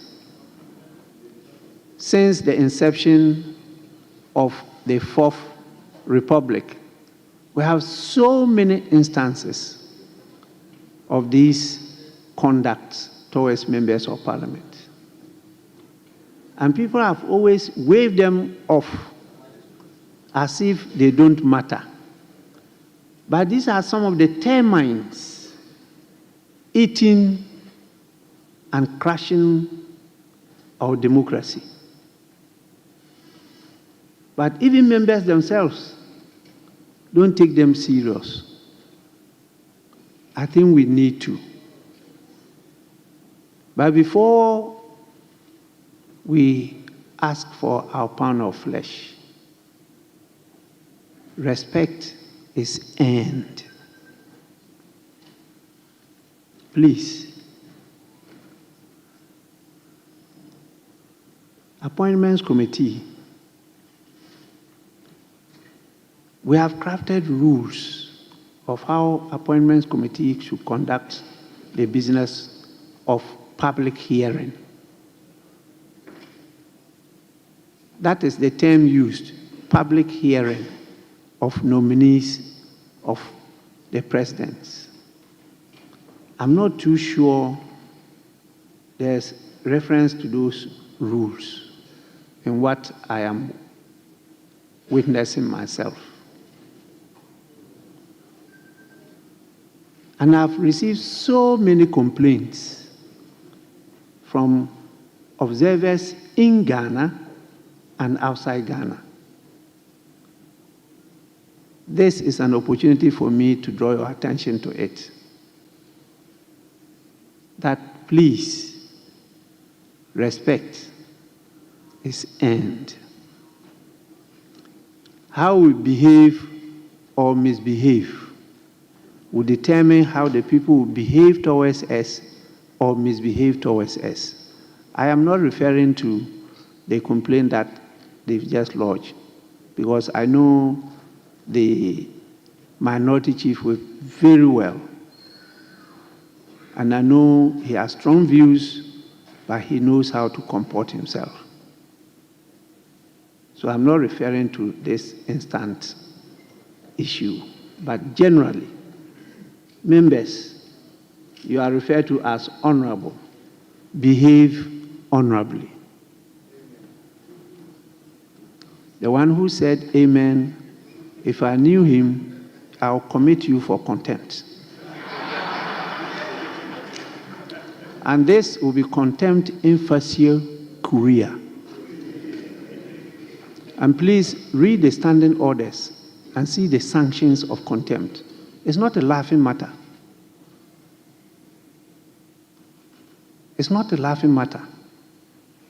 It's not me you are referring to, it's the House. And as I keep on saying, if you insult your father, your child will beat you. That's how the world is created. Please, let's be more serious than we are. I end it here. I will, by Thursday, because tomorrow I will not be available. Thursday, I'll handle the matter, and by Friday, I'll revert back to the House. I hope this is acceptable to the House. Thank you so much. Please, I am informed that we have a few statements to be made, and it's the understanding of the leadership of the House that we grant more space to the first-timers to make these statements. And so we will start with some of the statements today, and then it will continue tomorrow. Yes.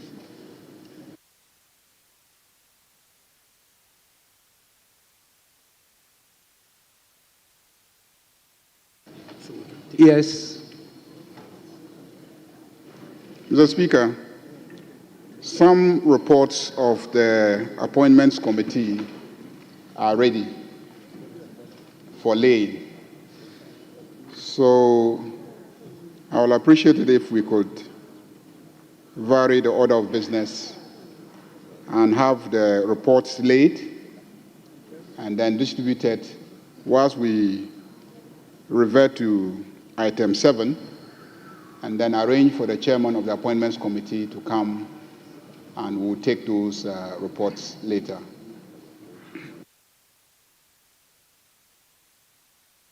Yes, minority from bench. Speaker, ordinarily I should be speaking in support.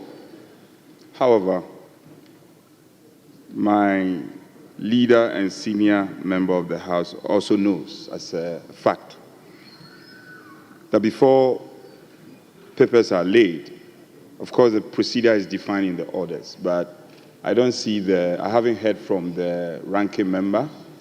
I have not gotten any indication. I don't know if the chairman has indicated to you if indeed these reports are ready and perused, because where there are no controversies, there is a straightforward matter. So if you can speak so that you'll be on record that at least there has been some agreement between the two parties, I have no problem supporting you in laying the papers. So, Speaker, I actually have a clear indication from the clerk at table that the reports are indeed ready, which means that they've been signed by the relevant signatories, which definitely is based on agreement by both sides.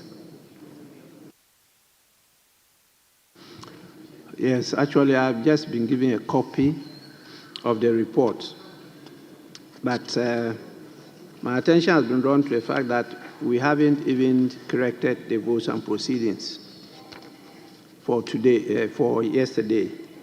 So kindly let us go through that quickly, and then we come to the issue of the report.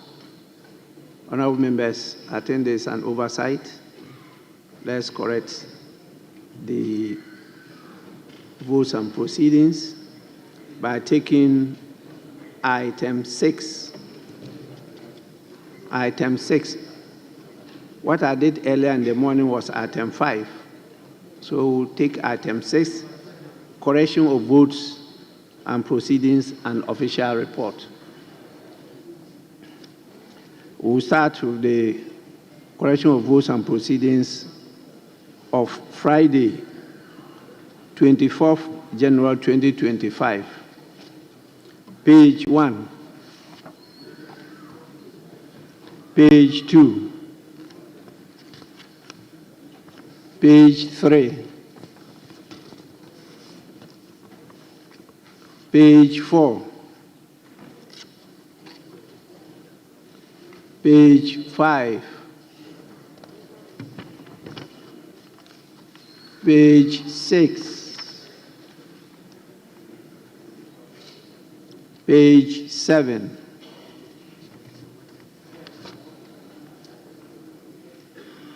page 8, sorry, page 7. Thank you, Mr. Speaker. Mr. Speaker, page 7, communication from the President. Mr. Speaker, I am aware the President traveled with a presidential jet, and Mr. Speaker, since the House is a house of records, our respected colleagues on the other side debated on the fact that the president is using his brother's aircraft, which is not even rented anyway. So, Mr. Speaker, I seek your direction, if it can also be captured, that in the last 8 years, a presidential jet was rejected. And,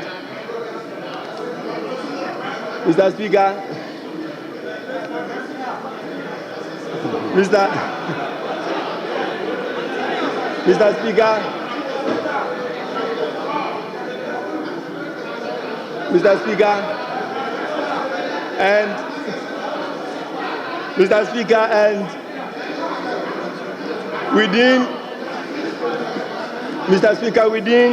within 3 weeks, as the president of the country is using the presidential jet for the first time. Mr. Speaker, I seek your direction to be captured. May God bless President Dramani Mahama and the NDC.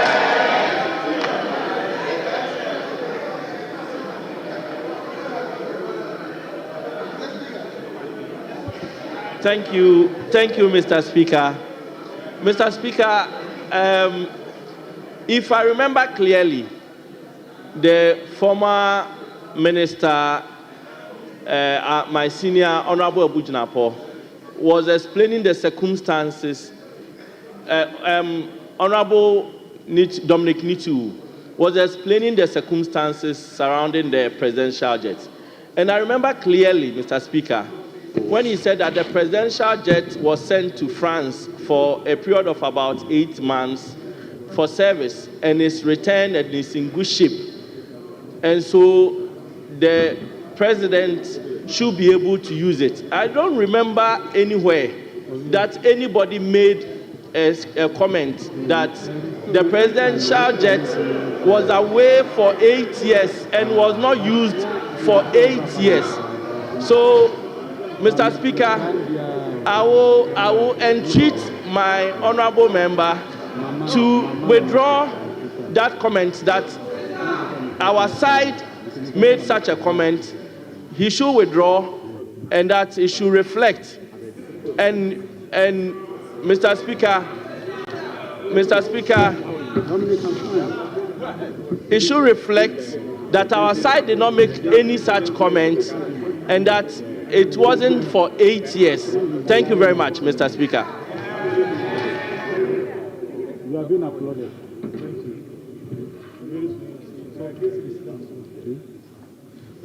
Honorable Speaker, my understanding of this session, votes and proceedings, we are supposed to correct the minutes of the preceding case sitting. The matter he is raising didn't happen on Friday, so he is completely out of order. He is completely wrong. Yeah, I know. Ruling lies in the bosom of Mr. Speaker, but I have the right to let him understand that what he is discussing didn't happen on Friday. It didn't. So it's wrong. Mr. Speaker, I will be happy if some of our seniors, like Honorable Bamboy, are taught the proper proceedings and procedure of this House. He is wrong, and you are encouraging what is wrong.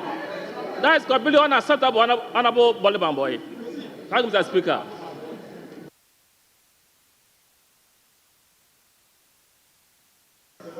Mr. Speaker, I'm very grateful. Mr. Speaker, my colleague from the other side mentioned Bole Bamboy, and I'm here to represent the good people of Bole Bamboy.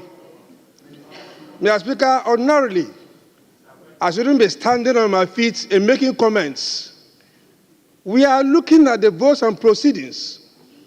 And so if you have any correction to make, you make the correction. And so if a newcomer, a first-timer, has said something or done something contrary to what is supposed to be, it is not you, a second-timer, to also commit same crime.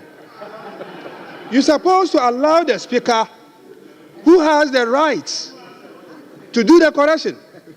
So next time, you should avert your mind to the fact that you've been here for second term and that you were even privileged to become a deputy minister. I know you are a very highly learned person. You hold a PhD, a professor. So it shouldn't be difficult for learn these basic things very, very fast. Yes, Speaker, I'm grateful, and I know my brother will take a clue from what I have just said to him. Thank you.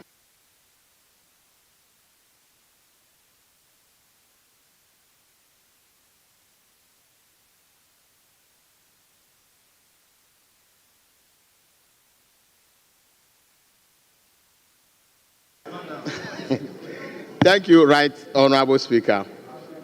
Mr. Speaker, I think we are here as colleagues. And if a colleague errs, or if a colleague says something, it is up to us to draw the speaker's attention to the fact that a colleague who has just made a statement, that statement is inaccurate. And we invite Speaker to step in and give the right ruling.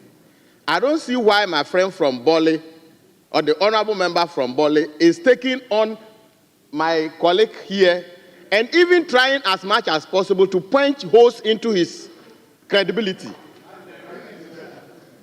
Because that is not the friend I know. In any case, Order 70 talks purely about corrections of vote and proceedings. And that is exactly what we were doing on the floor. So if my friend is introducing something different, it is up to colleagues here to draw his attention to the fact that, and let the speaker know that that brother of ours or colleague of ours is out of order. And that is exactly what he was doing. So I don't see why you say we should not comment on what my colleague from the other side is saying. So we should keep quiet and let the speaker come out with the ruling. We all know that speaker is the father of this house. And obviously we'll be ruling. But we'll have to point to our colleague that even the issue is raising has nothing to do with the votes and proceedings on Friday. We will leave that to speaker. We'll let speaker know. In any case, I also want my friends to know that any time a president is traveling, they don't include the flight details to the communication. So he should not tell the public.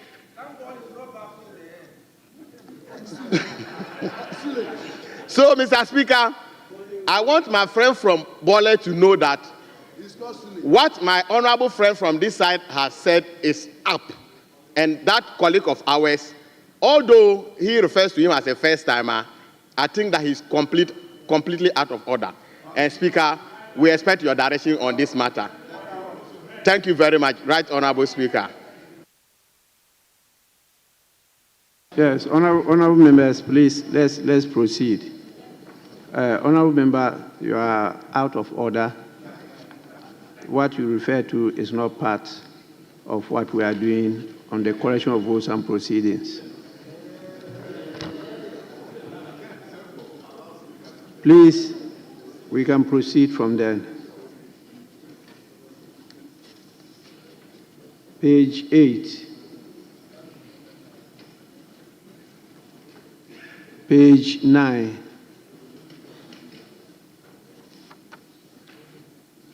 Page 10. Page 11. Honorable members, in the absence of any correction, The votes and proceedings of safe sitting dated Friday, 24th January 2024 is adopted as a true record of proceedings.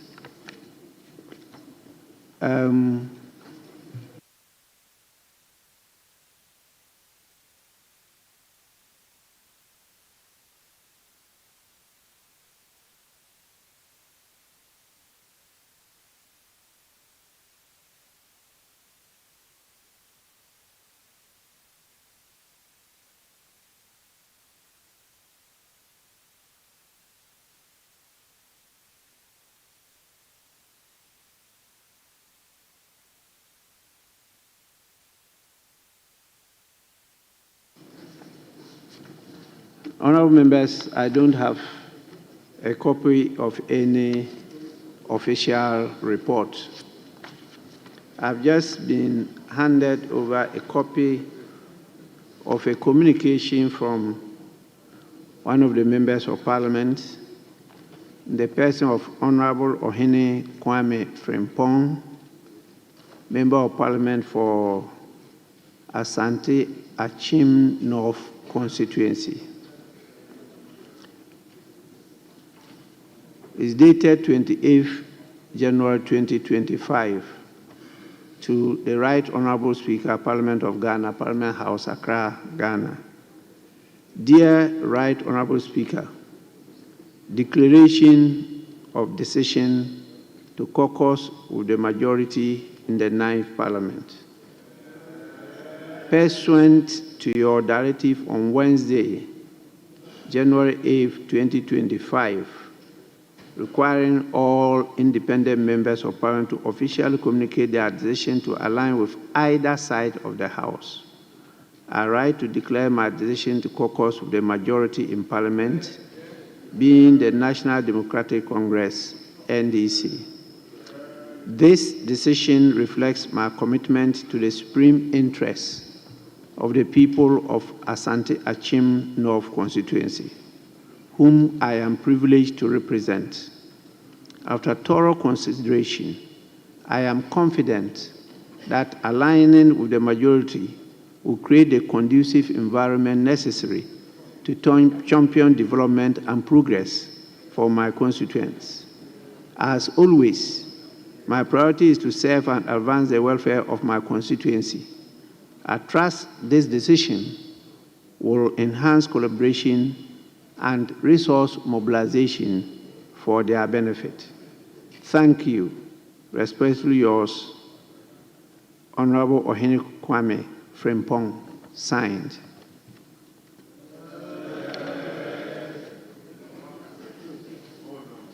Honorable members, I will consider the application made earlier on for us to vary the order of business, and I will proceed to do so. And let us move to item 8, that is at the commencement of public business. Item 8, presentation of papers. The following papers to be presented. 8A, by the chairman of the committee. Yes, Majority Leader. Mr. Speaker, here again, I seek your leave to be able to lay the report. Ordinarily, the report should be laid by a member of the committee or the chairperson of the committee, but they are presently sitting. That is why we want to seek your leave to lay the report on behalf of the chairman or members of the committee. The leadership of the minority. Mr. Chairman, Mr. Speaker, Right Honorable Speaker, we are not opposed to it. Thank you. Honorable members, I will proceed to call on the majority leader to lay the report of the appointments committee on and on behalf of the chairman of the committee. Yes, please, you may do so. 7th report of the Appointment Committee on His Excellency the President's nomination for appointment as ministers. Honorable members, the said 7th report is accordingly presented to the House and is for distribution to all members of Parliament. May I now go back to the order of business and for us to take item 7, which is statements. And as I indicated earlier on, we have a number of statements. And I think all the statements, we have 4 in number, are from the first-time members. You'll be given the opportunity to read some today. They are very lengthy statements. And we propose that you do some orientation on statement writing. We don't write them like theses, but that's what you have done. And for the first time, it's permitted. You have to be taken through the ropes. So the second deputy speaker will take the chair, and as many as possible will be done today. If they are not finished, you continue tomorrow.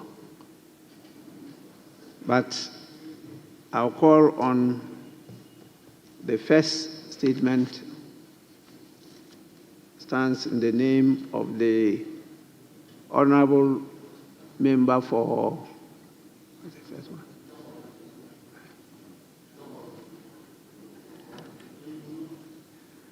You want Jomoro to start first? Sunyani West. Sunyani West first. Yes.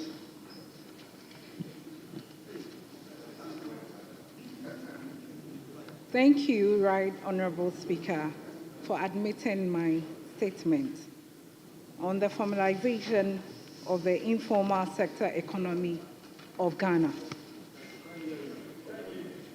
This past weekend, I visited my constituency to interact with them. In particular, I listened to the appeal of women hawking in the streets and market women that I should not forget about them. It then dawned on me that we easily forget about them because they largely operate in the informal sector of the economy and get excluded, marginalized because they do not feature in any of our records. As I thought about them, I felt the urge to speak about them in this House. This statement is therefore about our sisters, our mothers, our brothers, and our fathers who operate and function in the informal sector. The Ghana Statistical Service and other reputable databases suggest that in the year 2013, the informal sector employed about 65.3% of the active labor force in Ghana. And in the year 2019, the informal sector was estimated to represent about 35.65% of the Ghanaian economy, approximately 66 billion USD of the GDP purchasing power parity level. As at 2024, the informal sector accounted for 88 billion USD of the GDP purchasing power parity level, representing some 35.7% of GDP. These figures are staggering, yet they operate out of the formal sector. There are the streets, vendors, market traders, small-scale farmers, agricultural producers, artisans, craftsmen, repair service producers, transport operators like the Trotro, Taxi, Pragya, or John Mahama Kambu, and many small-scale manufacturing and process, and a host of them. Sunyani West constituency has many of them, like any other constituencies in Ghana. Their businesses are not registered. They are not documented. The tax authorities do not know much about their operations. they tend not to get the help they need from the state. They are denied credit and financing by credit and banking institutions. They could contribute enormously to the tax revenue. Mr. Speaker, I know that my women and men operating in the shadow of informal sector want to be known to the state, and they want to support of the state to grow their businesses. They want to benefit from the credit schemes and financing opportunities from the state agencies and the banking sector generally. Many are startups and want us to push them and nurture them. They want to benefit from the skill training, capacity development programs so they can file their taxes, returns easily and put application for credit and manage their relationship with the credit agencies and bankers.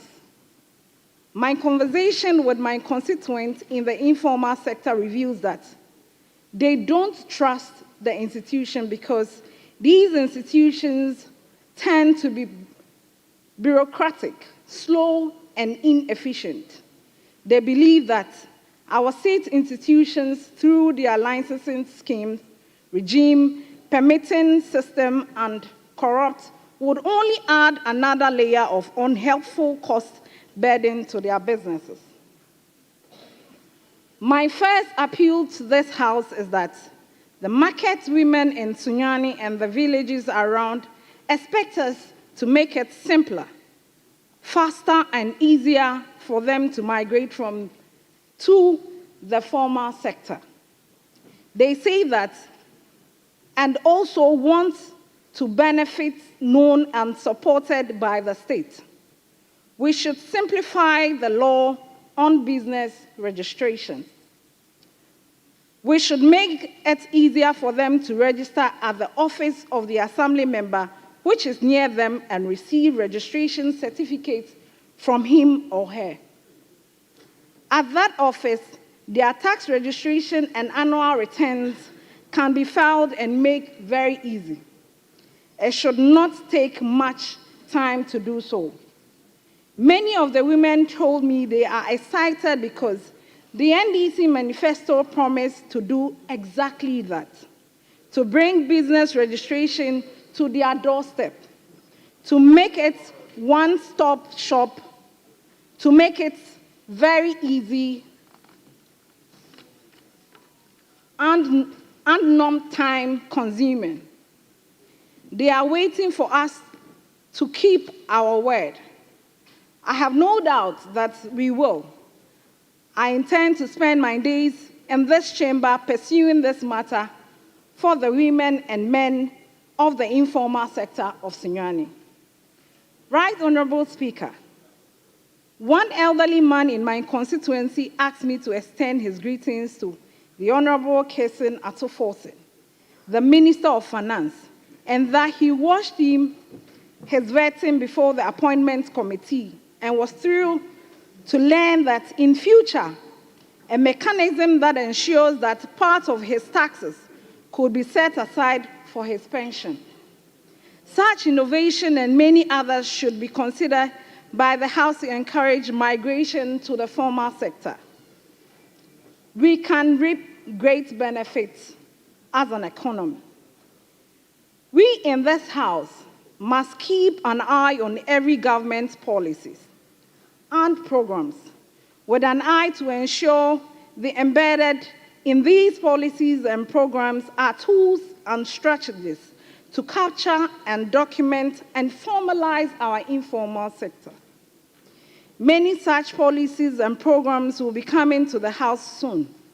They include the establishment of the Women's Development Bank, the 550 million Ghana cedis Youth Microcredit Entrepreneurs Fund, the Overwhelmed Maslot Scheme, the Exim Bank Ghana loan scheme, and the activities of the newly established Bank of Ghana.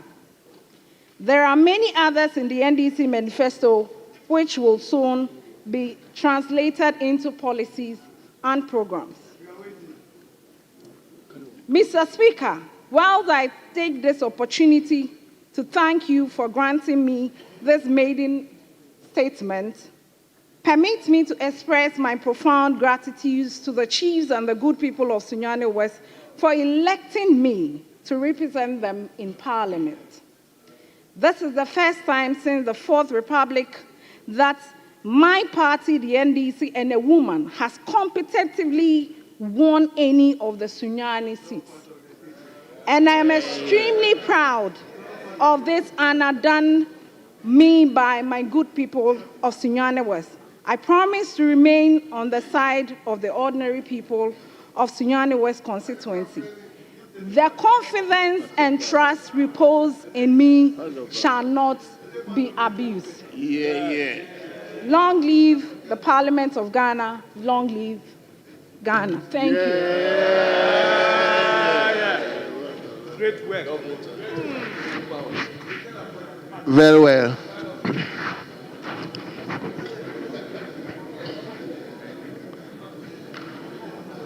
Yes, honourable members, as said earlier by the Right Honourable Speaker, we have 4, even 5 statements to consider. So let's make our contribution snappy so that we can cover others. So let me start with the Ambassador, Honourable Redu.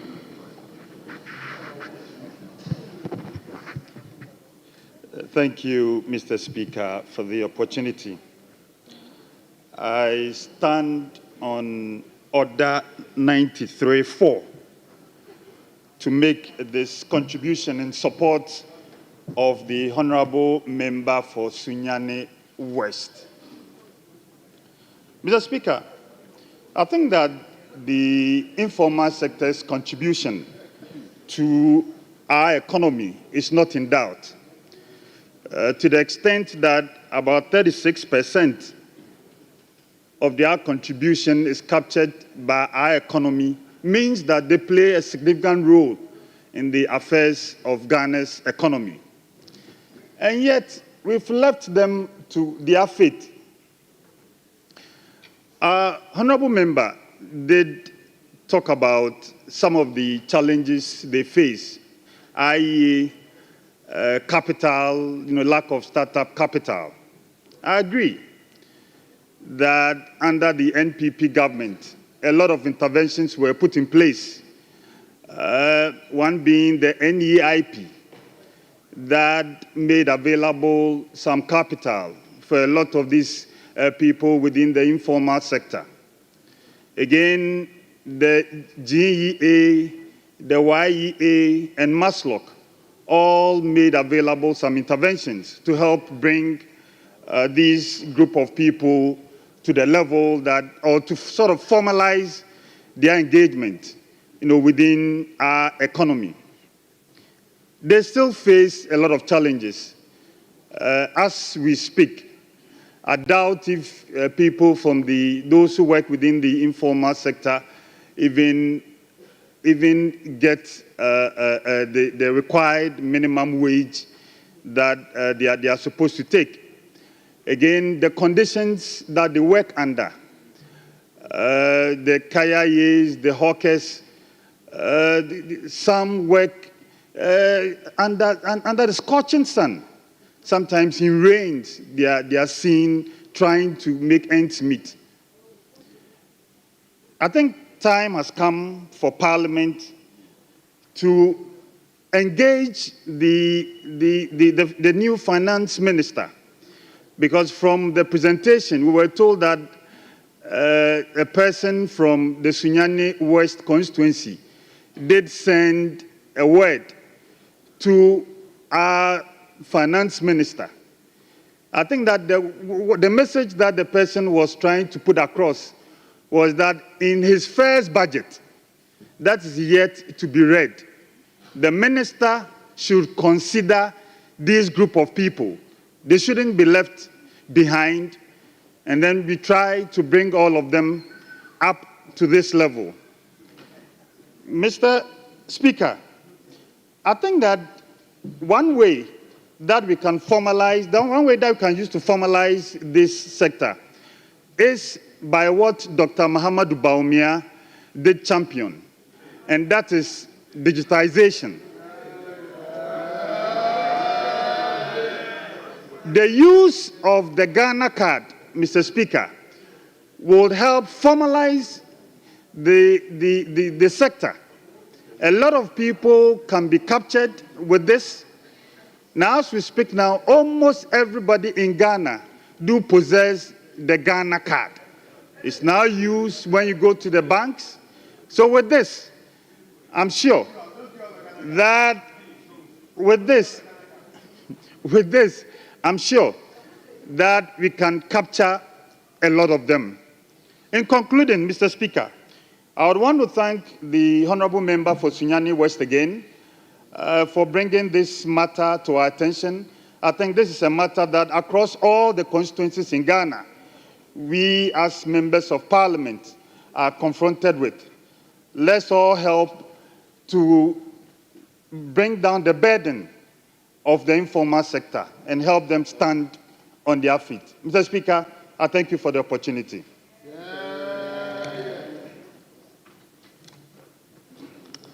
Let me give the opportunity to the Professor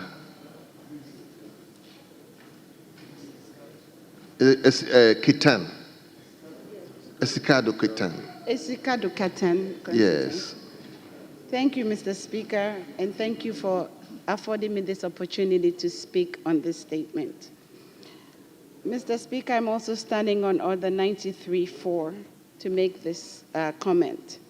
The NDC 2024 manifesto outlines strategies to support formalization of the informal sector. This includes simplification of the registration process, making it easier for women in Pojokrom and in Kansarodo in the Esikado Keten constituency to participate in the formal sector. It also talks about forming small business associations and cooperatives and promoting digital payment systems, facilitating business support services. The NDC manifesto also includes tax incentives for small businesses that are moving into the formal economy. Also, the NDC manifesto talks about developing insurance packages for formal workers so that the informal workers can join the formal workers. So on that note, Mr. Speaker, I would like to say that parliamentarians can also play a very crucial role by enacting laws that would reduce the bureaucratic hurdles that they have to go through. The people who are coming from the informal sector who want to join the formal sector are having a lot of bureaucratic hurdles. And so as parliamentarians, I believe that our role will be to reduce these bureaucratic hurdles. We can also advocate for better access to finance and training, as well as ensuring accountability in implementing formalization processes. Nice to hear. So, in conclusion, Ghana's informal sector is vital to economic development, job creation, and innovation. Addressing its challenges and integrating it into the formal economy can unlock new opportunities for growth, resilience, and inclusivity, fostering a prosperous future for the country. Thank you, Mr. Speaker. Thank you very much. Let me go to Okre. Thank you, Right Honorable Speaker. I want to add my voice to the statement by our Honorable Member of Sunyani West and to commend her for bringing this matter up. Right Honorable Speaker, the informal sector, as we are all aware, play a very critical role. Unfortunately, the formalization of it has become a challenge. Right Honorable Speaker, under the SY administration, there was an expansion establishment of the Business Advisory Center, which is under the Ministry of Trade. And they are mandated to do a lot of these services for our informal sector. Unfortunately, they take a fee. And so we have a lot of these business advisory centers dotted across the various districts and zones. But to do this registration, they take a fee of an average of our 30 cities with the GCR. And so in our quest to even open up and even go to these informal women who may not have the time to leave their trade and selling to come and formalize themselves, would also have to pay some facilitation fee again. And so if we are committed to doing formalization for this informal sector, I would think that the Minister for Trade and Industry and now Agribusiness should be able to take off that facilitation fee. And the BAC are mandated and well equipped to do a lot of these things. And so for me, what I want to add, because if you look at the average mason takes about, in a rural area, about 180 cities to 200 cities. And that is a huge amount a day. The average 3-bedroom or 4-bedroom roofing would cost you about 7,000 per 4 carpenters. And this is a huge chunk of money that goes, informally, without passing to the formal sector where government can also tap in. And so for me, I think that if we equip the BAC and waive off this facilitation fee, they should be able to go into the market, go into their homes and their doorsteps and facilitate the formalization. I rightfully submit, Right Honorable Speaker. Thank you. Thank you very much. Let me go to K2 North. Welcome to you. Thank you, Mr. Speaker, for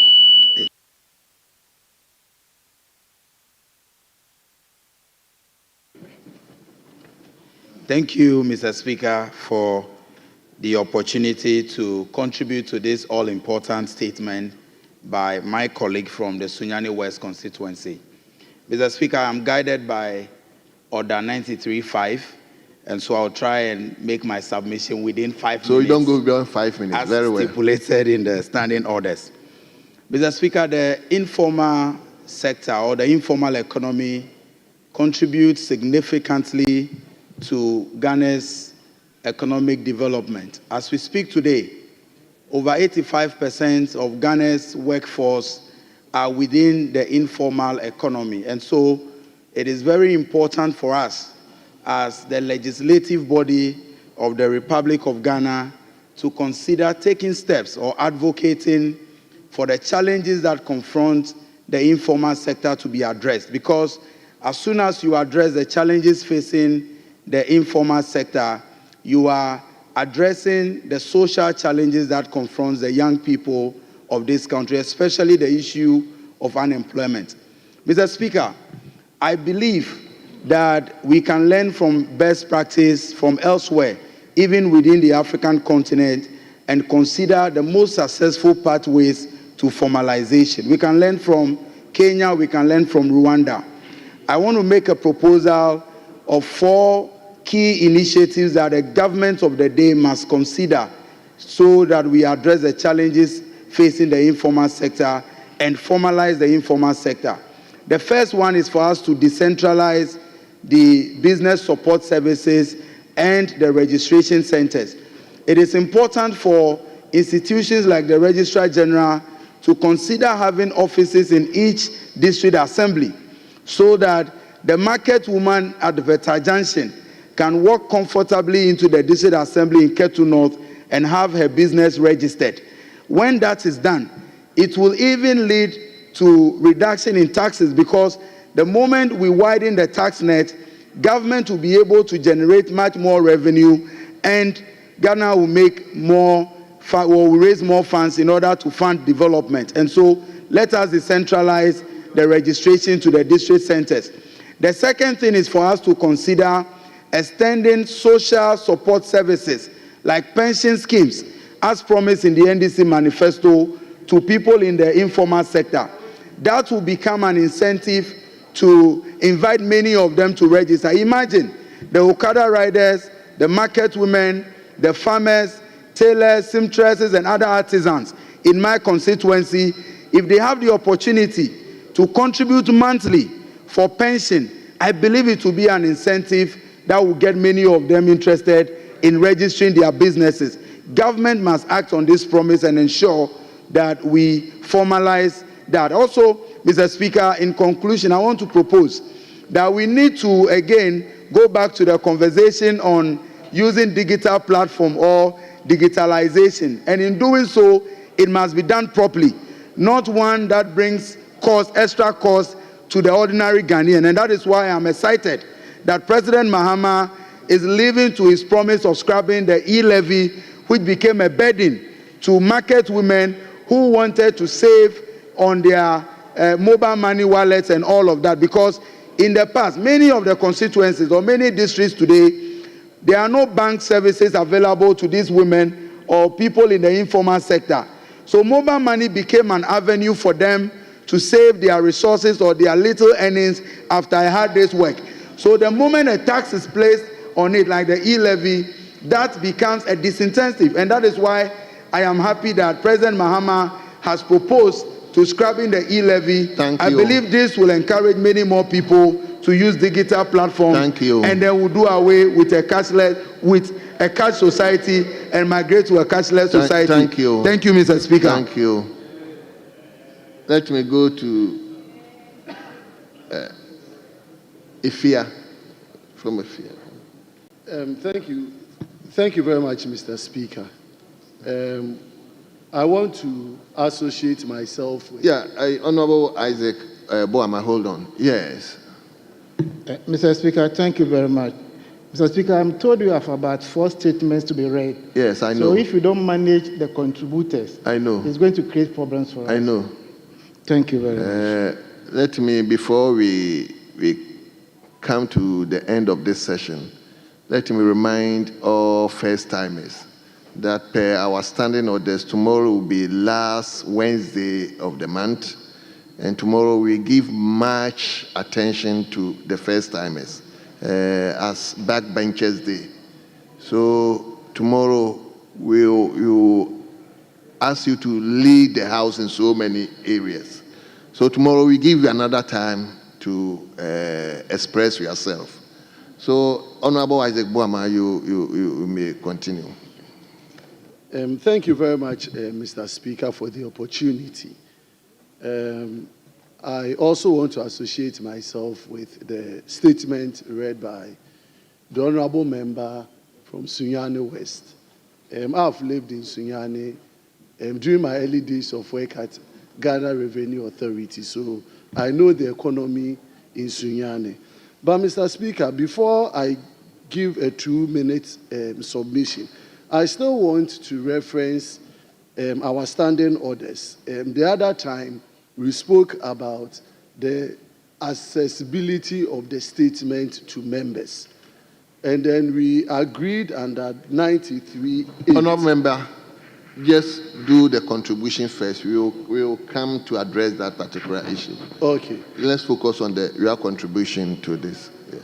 Thank you very much, Honorable Speaker. So with that guidance, I would just go straight to the issue of supporting the women and the people under the informal sector. As we all rightly know, when we take the Ghanaian economy, most of the people in Ghana form or they come under the informal sector. And then our ability to make sure that we empower the informal sector sets as the bedrock to the development of this country and the economy. My concern in this direction is on the expectations of the Ghanaian people in the informal sector, particularly referencing the overwhelming vote that they gave to the NDC government. Our member who raised the statement spoke about the Women's Development Bank, which the NDC government promised. And we are all looking forward to the establishment of this particular bank because majority of the people in this informal sector are women. And it will be very important that this bank is established on time for the benefit of the Ghanaian women. We also talked about support from MASLOC overhauling, according to her words, the Maslow scheme. That has also been a very important avenue in supporting the informal sector, particularly the vulnerable and the women. And so it is our expectation again that government takes serious steps in doing that. My final point in this direction is how do we ensure that whatever support that we give people in the informal sector, we are able to track and monitor so that the money or the support that we give them, they are able to use it and then grow their industry from the small or medium to even the large scale. And so I want to see this also as part of the areas we use in developing it. On that note, I want to thank the maker of the statement. Thank you, Mr. Speaker. Yes. Thank you, Mr. Speaker, for this great opportunity, and also to thank my sister, Honorable Member for Sunyani West, for this very important statement she has read to the House.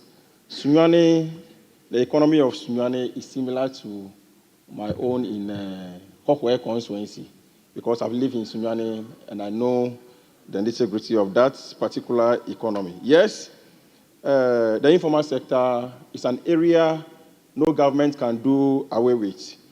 It's an area that, if looked at properly, will help our economy to function very well. For us, the hope that we have waited for years is here with us. And I'm happy members from the other side have also mentioned the opportunities that are available for our informal sector, like the Women's Development Bank that will be in our next budget that will be presented to Parliament. The Youth Enterprise, the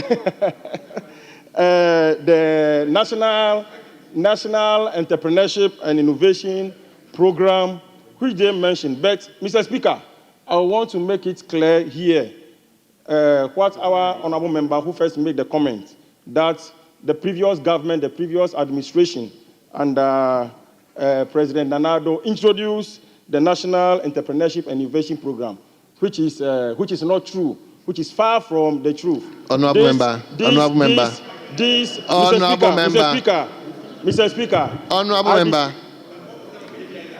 member, please be minded on 93.5. 93.5. A member may make comment on the statement for a period not exceeding 5 minutes. That's not my focus. My focus is, and the comment shall not provoke debate. Please be guided and move away from that. Thank you very much, Mr. Speaker. To conclude, I would like to thank President Mahama during his term in 2012 for introducing the Youth Enterprise Support, which name was changed under the previous government to NIP. It was just a name that was changed from Youth Enterprise Support to NIP, which is an agency that helps young entrepreneurs. They bring their ideas are nurtured and supported by the government to establish their own business. All this, I believe strongly, will help the informal sector formalize it so that they will also pay their taxes to help the government for the economy to grow. Thank you very much, Mr. Speaker. Thank you. Let me lastly take one from Honorable Gideon Boako. Honorable members, we have so many statements, so anyone who is desirous to contribute will get opportunity to talk. So if you are not able to get opportunity to comment on this, there are other statements that are coming. And like I said, tomorrow we have a lot of them. So just prepare and make sure that you speak in the chamber. So Honorable Gideon Boako, let's hear you. Thank you, Mr. Speaker, for the opportunity to contribute to the statement ably made by my colleague and neighbor, the Honorable Member for Sunyani West. And I thank the Honorable Member for highlighting the plight of informal economies and suggesting ways to formalize them. Mr. Speaker, informal sector, in actual sense, refers to activities that take place outside the framework of official institutions. And basically, the term arose in response to the proliferation of unemployment and casual labor in third world cities, and later got associated with cities like Britain by way of de-urbanization. Mr. Speaker, for us in Ghana, when the term informal sector is mentioned, it brings nostalgic feelings. Nostalgic feelings in the sense that extant literature is replete with a plethora of both anecdotal and empirical evidence to suggest that the term informal sector was officially coined by Professor Hart upon his studies that he did in Accra, Ghana. So Ghana was the basis for the formation of the term informal sector. And so for us, the informality of our economy has been something that has been with us for a long time. Mr. Speaker, it is important that we bring this discussion to the fore and think about ways to formalize the Ghanaian informal sector, because informal economies have huge impacts on the overall economy of any nation. And if I should highlight just a few or a little of that, if you look at informality, it is associated with a lot of unemployment. And even those in the informal sector who think they are employed, in actual sense, are in disguised employment. They don't have jobs, and the jobs are just hand to mouth. But when a country is plagued with a lot of unemployment, in this case about 75% of the Ghanaian population is in the informal sector. And when there is huge unemployment, it has dire consequences on the economy, because at least we are made to understand by the works of Professor Okuns in a theory in economics called the Okuns Law, a 1% increase in unemployment leads to a 2 percentage point drop in gross domestic product. So it is important that we look at how to formalize the Ghanaian economy as we seek to grow the economy. Mr. Speaker, if you look at some of the formalization efforts that the country Ghana has embarked on over the years, the aspect of digitization is something that is so important. And that is why my heart goes all out for the former Vice President, Dr. Mahmoud Bawumia, when he makes himself a champion for digitalization. Mr. Speaker, look at a digitalization effort that was aimed to bank the unbanked. In Ghana, a lot of people don't have bank accounts. Through the mobile money interoperability, we are able to have a lot of Ghanaians who own Momo accounts, and by extension, they are also able to do banking activities. Mr. Speaker, the importance of some of these measures is the impact on the economy, because if you live in a country where a lot of people cannot transact, cannot pay, and cannot buy, the economy does not move on. We call something velocity of money. Velocity of money is the rate at which money changes hands. And so if you don't have a higher velocity of money in your country, that country is doomed, and that country is going to have retarded growth. By virtue of some interventions like the mobile money interoperability, the poor farmer or the market woman who sits in a small village somewhere and is plagued with informality is able to buy, make payment through mobile money interoperability without having to travel to the bank. And by so doing, market women, farmers are able to transfer money across mobile networks with ease. And through that, we are able to grow the economy. So, Mr. Speaker, in winding up, I think that for this country, whatever we have to do as a country, by whatever political party that is in power, to ensure that we pursue the agenda for digitalization is something that will go a long way to deal with the problem of informality in the country, and by extension, growing the economy for this country. I thank you, Mr. Speaker, for the opportunity. Thank you. Thank you. I wish we have time to listen to some of these lectures. Yes. But that notwithstanding, I think we'll get opportune time to listen to the lives of Dr. Gideon Boakon and other economists in the chamber. it's good that we listen to them. It helps us going forward in our. So we will take the second statement. We will take the second statement from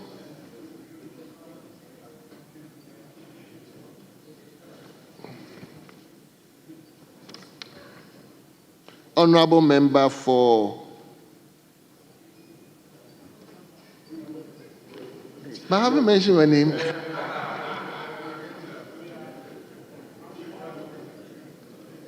What is your constituency? John Morrow. Because I'm not seeing your name on the statement, and I'm just trying to find this, the constituency. The constituency is also not found. John So Morrow. you listen to Honorable Member for John Morrow on a statement with regards to Ghanaian citizens in Cote d'Ivoire and what they are expecting from Ghana economy. Yes, let's listen to you. Thank you, Mr. Speaker. Mr. Speaker, thank you for the opportunity to make this important statement regarding your recent official visit to the National Assembly of Cote d'Ivoire and your engagement with the Ghanaian community in that country. It was a privilege to be part of this delegation, and I must say the experience was truly enriching. It offered valuable insight into the culture and lifestyle of the people of Cote d'Ivoire. Mr. Speaker, since your re-election on the dawn of 7th January 2021, you have demonstrated remarkable tenacity in managing the affairs of this august House and fostering exceptional relationships with sister parliament. This is further evidenced by your recent re-election as President of the Conference of Speakers and President of African Legislatures. As part of the first ordinary session of the year of the National Assembly of Cote d'Ivoire, the Right Honorable Alban Sumana Kingsford Bagbin, Speaker of the 9th Parliament, was invited by his friend and colleague, President Bitigo, to the opening of the National Assembly. While there, he had the distinguished privilege of addressing the National Assembly, where he called for the reinforcement of parliamentary diplomacy, fostering stronger ties between the legislative bodies and the people of Ghana and Cote d'Ivoire, and also highlighted the need for mutual interest and collaboration. As members of this august House may be aware, Ghana and Cote d'Ivoire share deep historical, cultural, and economic bonds with nations, having long served as pillars of stability and cooperation within the Economic Community of West African States, ECOWAS. Recognizing the critical role of parliamentary oversight in fostering good governance, the delegation also took advantage of exchanging best practices in lawmaking and policy formulation with our counterparts. Both sides reaffirmed their commitment to upholding democratic principles, protecting accountability, and advancing the well-being of our citizens. The Ghanaian community residing in Cote d'Ivoire warmly welcomed the delegation of the Speaker and participated in the proceedings of the National Assembly of Cote d'Ivoire. The large Ghanaian community had the distinct honor of having a distinct meeting with the Right Honorable Speaker. The interaction was both enlightening and humbling, as it afforded the Speaker and the delegation the opportunity to hear firsthand about the experiences, challenges, and aspirations of the Ghanaian community. They congratulated the Right Honorable Speaker on his re-election and expressed their confidence in Speaker's leadership to improve democratic governance in Ghana. Mr. Speaker, it is important to note that the Ghanaian citizens living in Cote d'Ivoire are interested in building strong ties between Ghana and Cote d'Ivoire. The Ghanaian diaspora in Cote d'Ivoire is a vibrant and industrious community, contributing meaningfully to the socio-economic fabric of their host country while maintaining strong ties to their homeland. During that engagement, I was struck by their resilience, unity, and dedication to upholding Ghanaian values and traditions. They expressed pride in their heritage and a deep desire to contribute to the development of Ghana. Mr. Speaker, as part of the engagement, the community also shared some concerns that merit the attention of this House. Key among these concerns were the issue of voting rights of Ghanaians living in Côte d'Ivoire.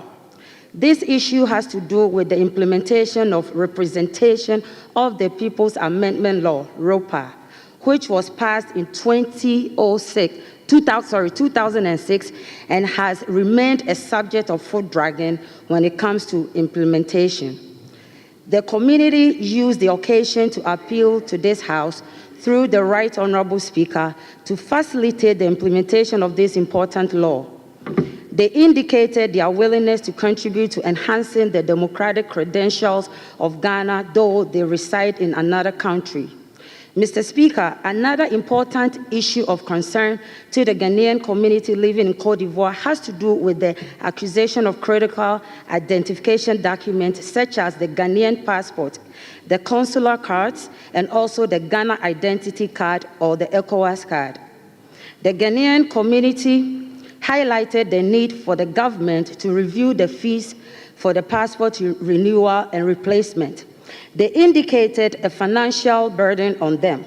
They revealed that they pay as much as 8,000 CFA for renewal and 110,000 CFA for replacement of lost passport, which is equivalent to about 1,900 Ghana cedis for renewal and 2,600 Ghana cedis for replacement of lost passport. The Ghanaian community urged this House, through Mr. Speaker, to advocate for the review of these fees and also streamline the process of acquiring these documents. Mr. Speaker, according to the Ghanaian residents, the proximity to border communities between the two countries has given rise to illegal human trafficking, which has become an alarming trend within the border areas. This phenomenon, we were told in our engagement, is quite prevalent and commonly referred to as kill net among the citizens. This issue, Mr. Speaker, borders on criminality, where individuals are lured to Côte d'Ivoire with the false promise of traveling to Europe but are later forced into fraudulent activities. The community is therefore pleading with this House to intensify its efforts and also collaborate with the Embassy of Côte d'Ivoire to help curb this menace.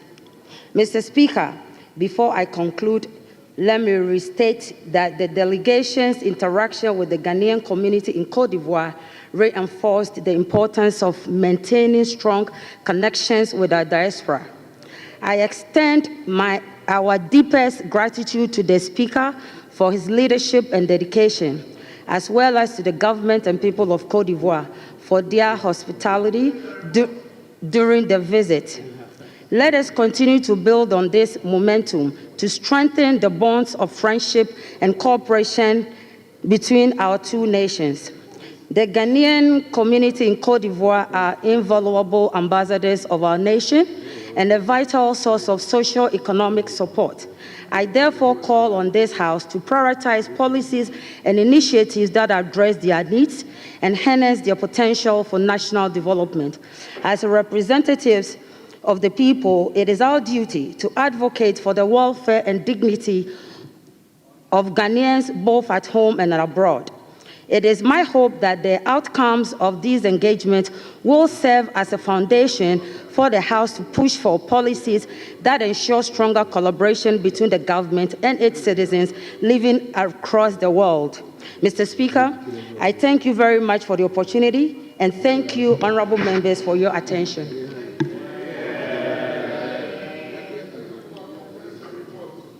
Yes, let me give it to Honorable Member for Santiago Central to start with this. Mr. Speaker, thank you very much. And may I praise the maker of the statement for the able statement that he had made.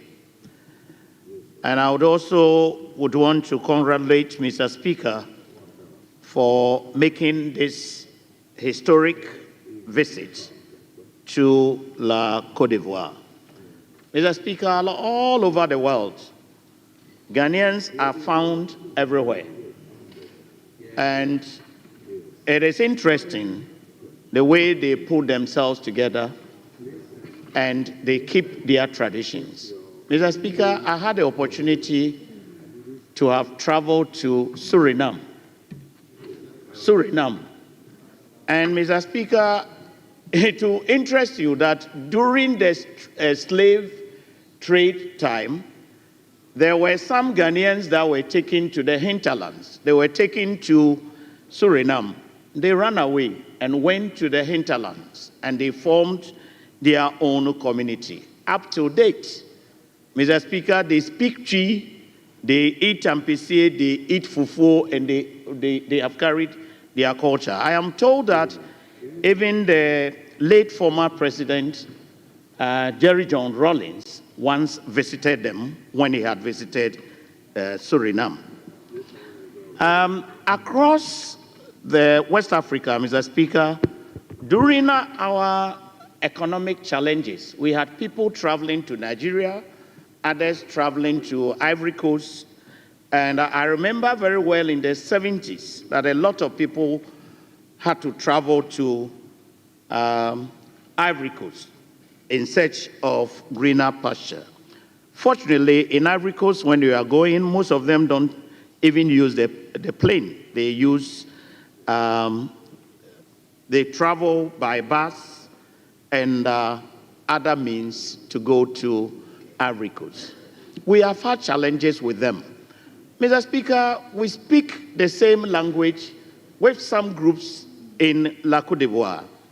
And I believe that we also have some of them here in Ivory Coast trying to copy our culture as well. Mr. Speaker, we have filtrated into their culture.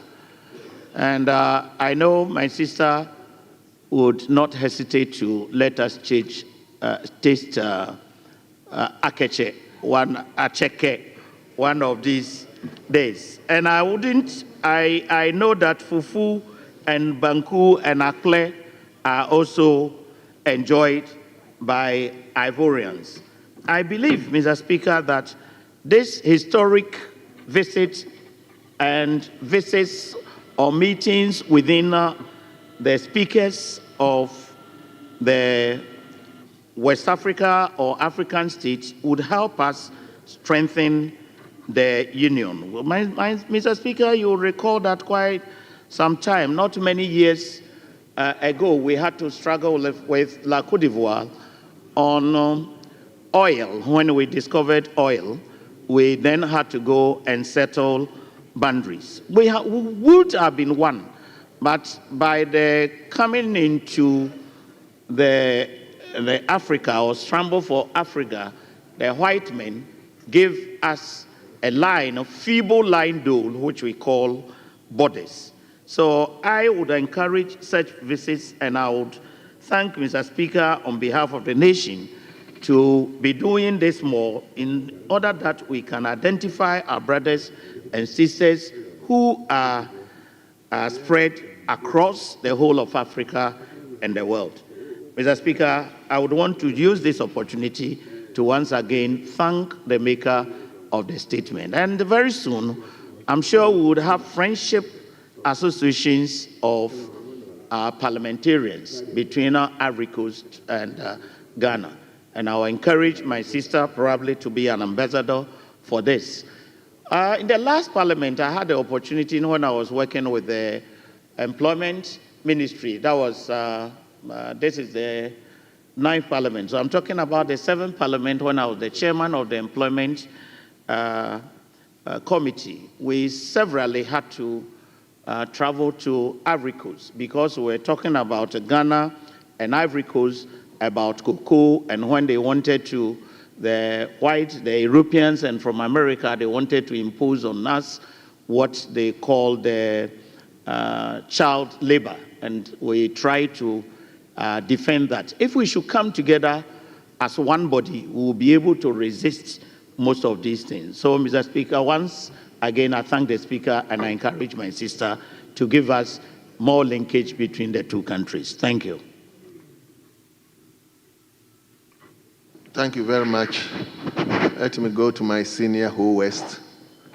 Yes, Honorable. Thank you, Begira. Mr. Speaker. Mr. Speaker, let me also commend the maker of the statement, our colleague, Honorable Dorcas Toffee, MP for Jomoro, for the statement. Mr. Speaker, let me also use this opportunity to commend the Right Honorable Speaker for his re-election as the chair of the Conference of Speakers and presiding officers in Africa. Mr. Speaker, this is his second term as the leader of this august group, and so it's highly commended, and we must jubilate and celebrate him as an astute speaker from Ghana who has taken over this position for the second term. And therefore, I salute Right Honorable Speaker for this feat. Mr. Speaker, I have also traveled with Mr. Speaker for some time now, and it has been his tradition.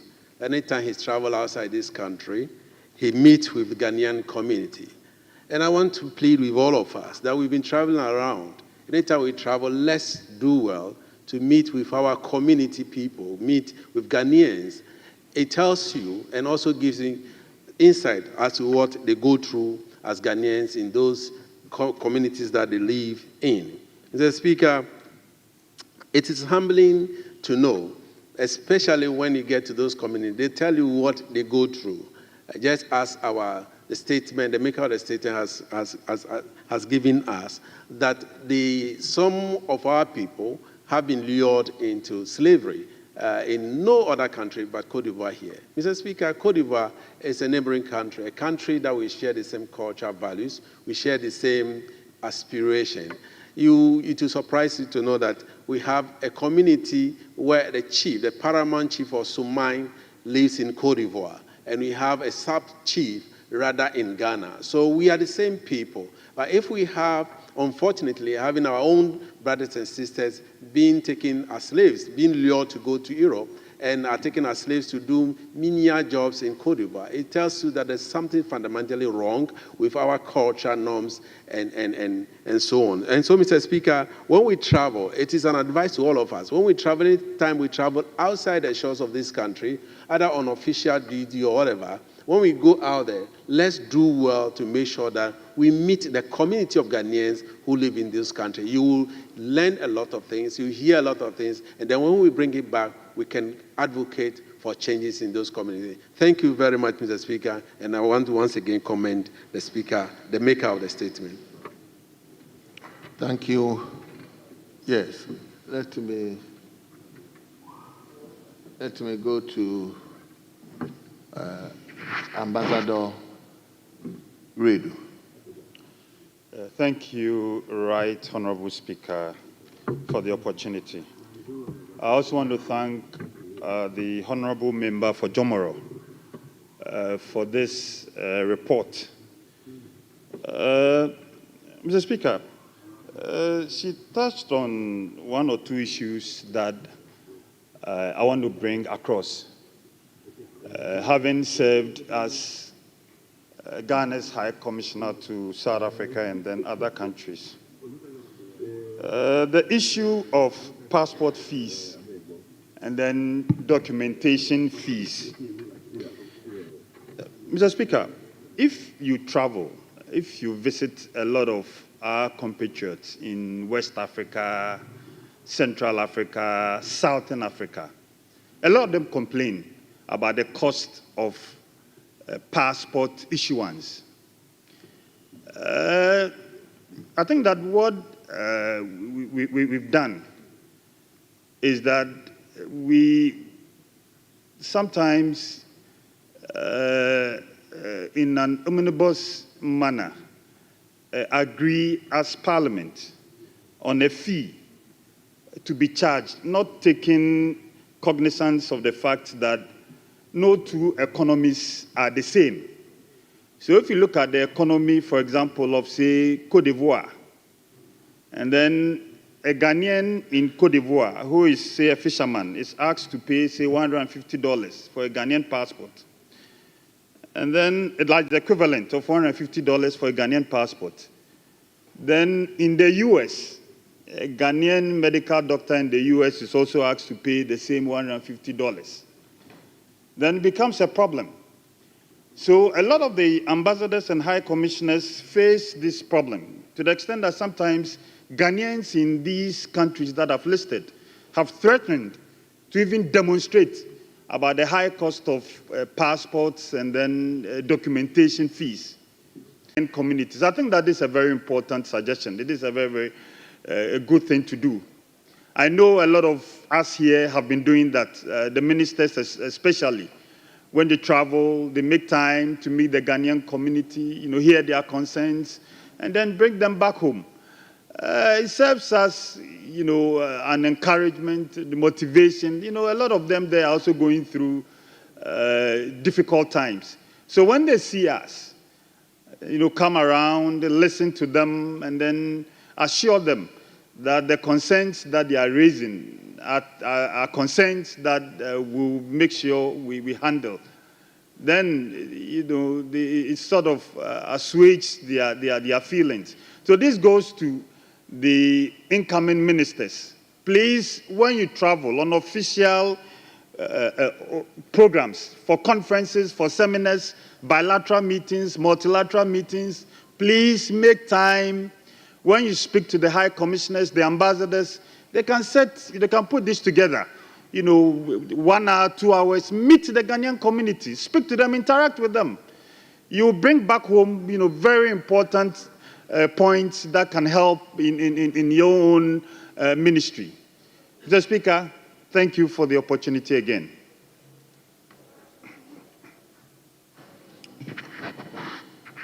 Yes. Honorable Dr. Sankari. Sandari. Thank you, Mr. Speaker, for the opportunity to contribute to the statement ably made by the Honorable Member for Jomoro constituency. Mr. Speaker,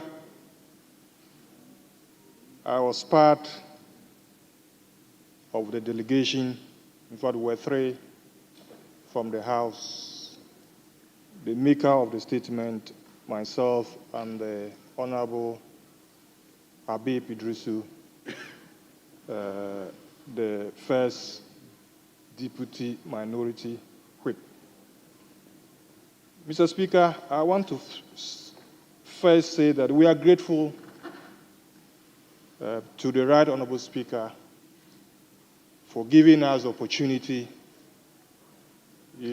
among the lot of MPs here, to be part of his delegation. And I must say that it was good being part of the delegation. It was fun, it was interesting. And we wish for more and encourage that others, MPs, could also have the opportunity. Mr. Speaker, the invitation to the Right Honorable Speaker was as the guest speaker to the opening or the first meeting of the session in 2025. And therefore, he was there with other speakers of other parliaments, like Nigeria, Togo, Senegal, Benin. And I was very excited. Among the other speakers, our Right Honorable Speaker delivered a very fantastic address that when he finished, the MPs and almost everybody in the House was applauding. And if we were to rate, I mean, it's like we would rate him as the best of the speakers who addressed that parliament. So we are proud of the Right Honorable Speaker.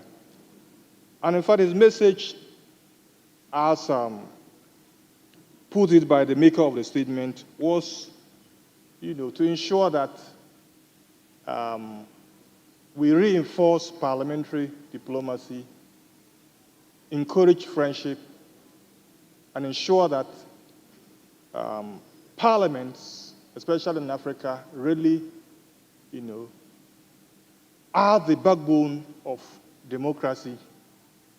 And that was what he emphasized, that we should strengthen that friendship to be in a position, to prevent violence and other negative issues within the sub-region. The Right Honorable Speaker also had the opportunity to interact with the Ghanaian community, chiefs, queen mothers, and other Ghanaian citizens living in the Côte d'Ivoire.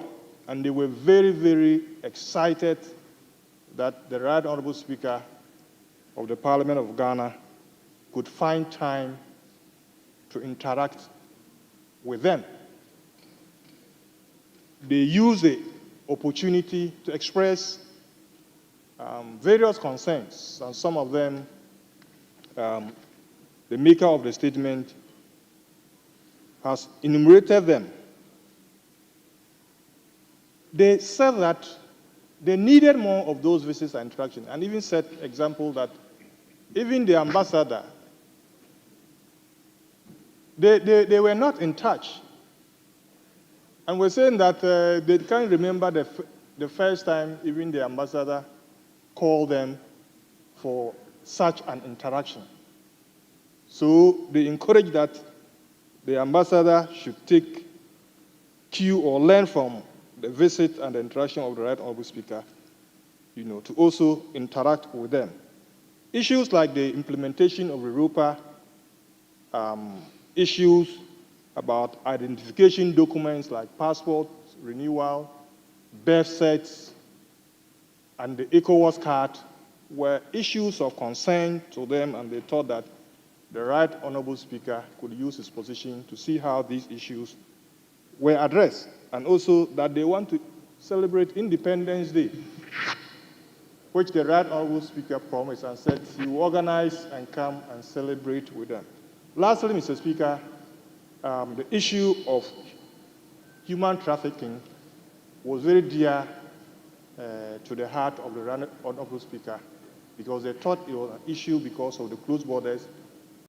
People are lured, especially young girls, that they will take them to Europe only just to cross the border and will be used for other harmful issues. So it was also a concern that they thought could be addressed.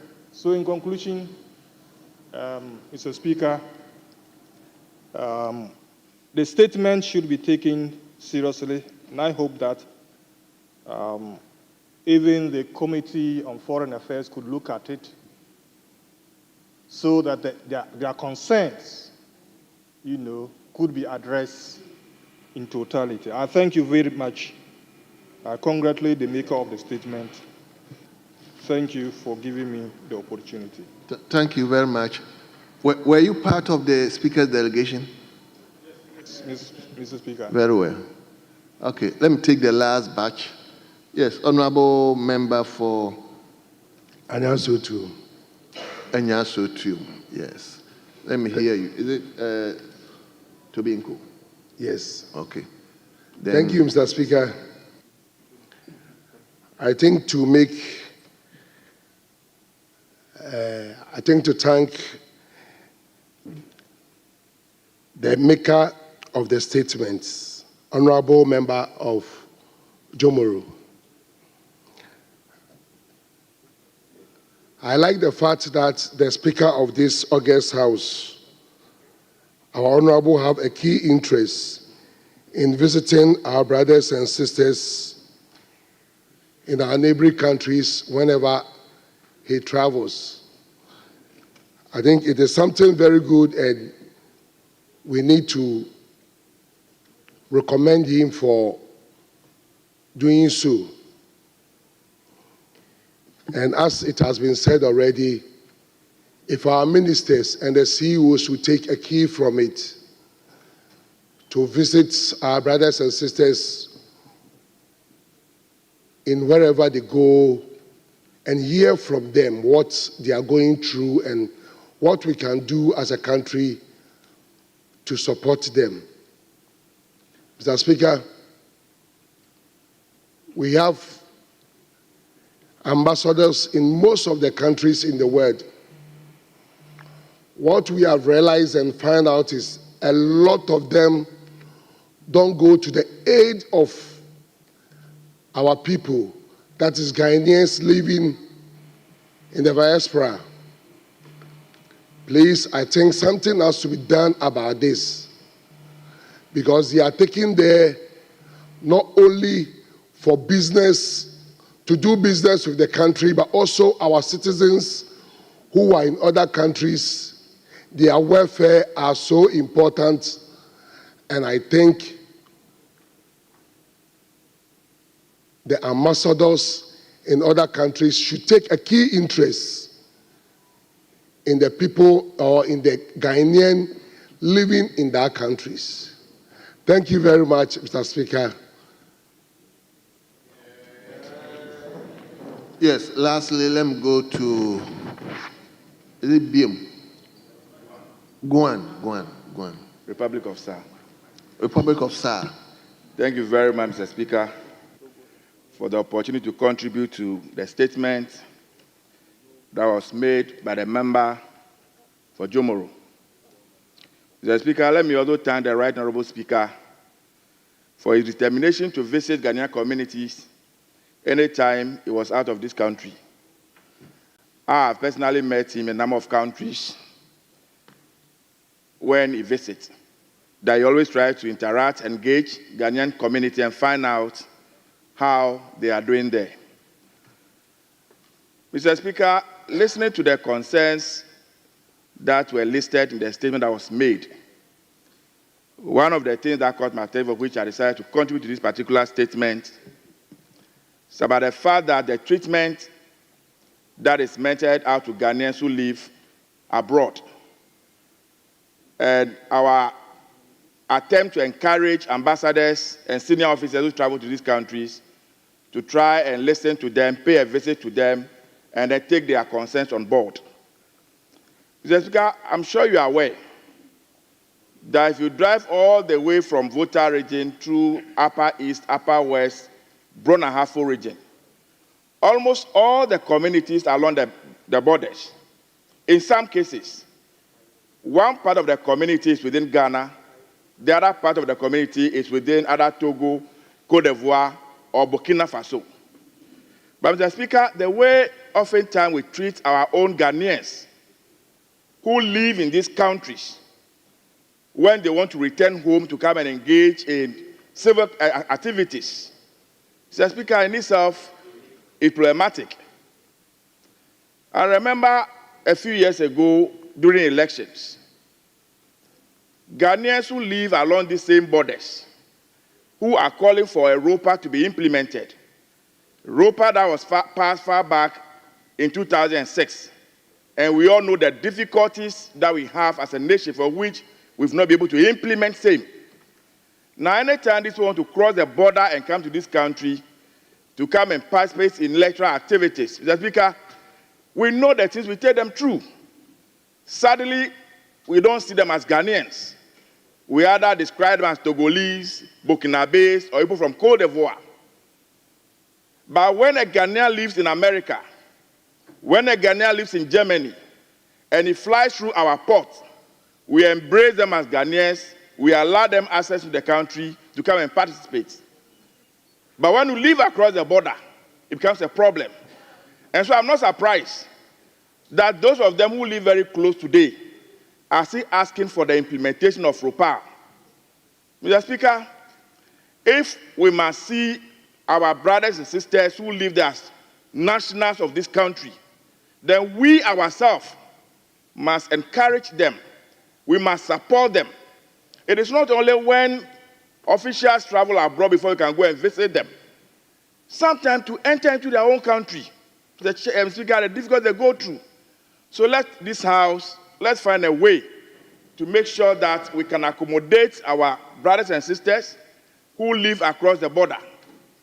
This issue of deceiving especially young girls, that they want to take them abroad, and then they end up in this country doing all manner of activities, the Speaker, is a major concern that we need to be able to collaborate with the governments of these countries and find out how we can stop this practice.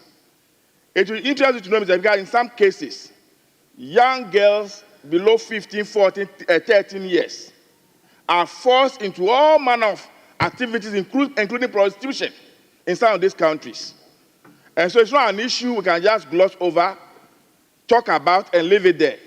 I think that as a nation, we need to take steps and protect especially the young ones who are trying to make a living and who think that they cannot make a living in Ghana and that the only way they can make it is to travel abroad. And so they will succumb to everything that is thrown at them so they can travel. We can save their lives. So, Speaker, once again, I want to thank you very much for the opportunity and thank the Right Honorable Speaker that he has paved the way that anytime we are out there, let's seek out for Ghanaians who live there. Let's seek out for their welfare. Let's give them a listening ear. And when we return back to our country, it should not just end there, but we should make an effort to find a solution to whatever problem they are going through. I thank you, Mr. Speaker. Thank you very much. We will take the third statement from a member for Offenso North, Honorable Dr. Freche Asamoah, on the rise of tribal conflicts in Ghana. So, Honorable, you have the floor now. Thank you very much, Honorable Speaker. I'd like to take this opportunity to speak to this. Honorable Member, speak up. I'd like to take this opportunity to speak on this matter of urgent public importance regarding tribal conflicts in Ghana. This issue goes to the heart of the peace, stability, and development of our nation. And as stewards of the people's mandate, Mr. Speaker, we must indeed deliberate and act decisively on this issue. Mr. Speaker, over the years, tribal conflicts in Ghana has increased, mainly in issues concerning land ownership, chieftaincy titles, resource provision, and political affiliations. These conflicts, Mr. Speaker, abound in Boko in the Upper East region, in Kwanta in the Oti region, and various parts of the northern Bono East and Volta regions. These claims have led to deaths, property damage, displacement of populations, and the interruption of economic activities. There are the implications of these conflicts. Beyond their immediate humanitarian heavy tolls, they also undermine social cohesion, feed mistrust between communities, and hinder the joint development of affected areas. They also draw down national resources, with significant funds shifted towards ensuring security and rebuilding devastated infrastructure. Mr. Speaker, underlying these conflicts are historical grievances ambiguous borders, political meddling, and failure of conflict management mechanisms. Again, as unfolded in the aforementioned, a lack of holistic policies on the socio-economic disparities, which is a driving force behind these disputes, adds up to the issue. Mr. Speaker, now, as we represent the people, we need to act urgently, as the problem can only be solved collaboratively. With this in mind, I recommend the following actions. 1, strengthening local governance and traditional authority. We must empower and equip traditional leaders, regional and district security councils, and other local stakeholders with the tools and resources needed for peaceful dispute resolution. Clear and enforceable guidelines should be established to address land disputes and chieftaincy disagreements. 2, establishing early warning and response systems. Establish a strong system for detecting and responding to potential flashpoints. This encompasses the use of technology, community participation, or engagement and intelligence gathering to prevent an escalation. 3, education and awareness. Let us all make efforts to educate citizens about the harmful effects of tribal land and promote the values of unity, tolerance, and coexistence through civic education and media campaigns. 4, economic development. Many of these conflicts stem from lack of economic opportunity and competition over scarce resources. If we seize this opportunity to invest in the underlying causes of these conflicts, infrastructure development, job creation, and equitable resource distribution, then we can start to make headway on the underlying causes of these disputes. 5, reviewing and strengthening national policies. The Ministry of Chieftaincy and Religious Affairs, now Ministry of Local Government, Chieftaincy and Religious Affairs, must be funded to diversify its operations. It should act more proactively in conflict situations. We need to reform our laws on land administration and succession to traditional titles to meet modern realities. Last but not the least, involving religious and civil society organizations. They can help mobilize social actors and promote peace. Their involvement will enhance the credibility and the neutrality of efforts aimed at resolving the conflict. However, Mr. Speaker, Ghana is a country endowed with different cultures and traditions. And this same diversity should be our strength, not a burden we should carry. Only through conscious efforts and collective resolve,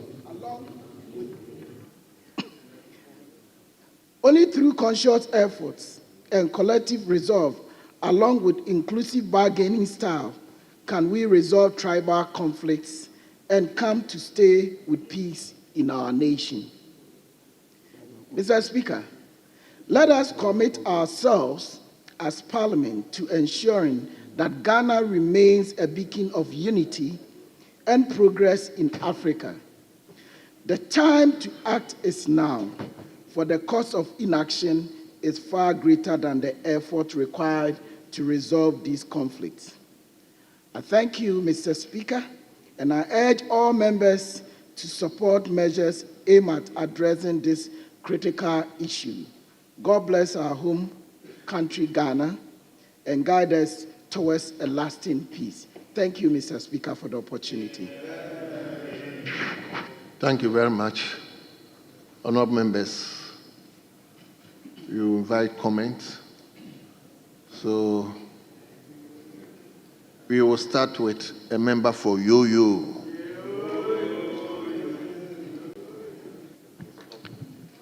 Thank you, Mr. Speaker, for the opportunity. I would like to contribute to my colleague with the subject matter. I know one of the key measures in resolving this tribal conflict is inter-tribal marriage. I would love to speak from experience. I happen to be a Konkomba, and my mom is a Bimoba. And anytime there is a problem between these two tribes, sometimes even though you can be very young as I am, but you would not want to see your mother or your father being sad. So the best way is to find ways and means to bring these tribes together for peace sake. Because I would love to see my mom happy. I would love to see my dad happy. So the best way is how do we dialogue to make sure that there is peace between these two tribes. So I rise to encourage that the young men who are still single and the ladies, let's practice this intermarriage or inter-tribal marriage where we can use that particular step to reduce the tribal conflict. Thank you, Mr. Speaker.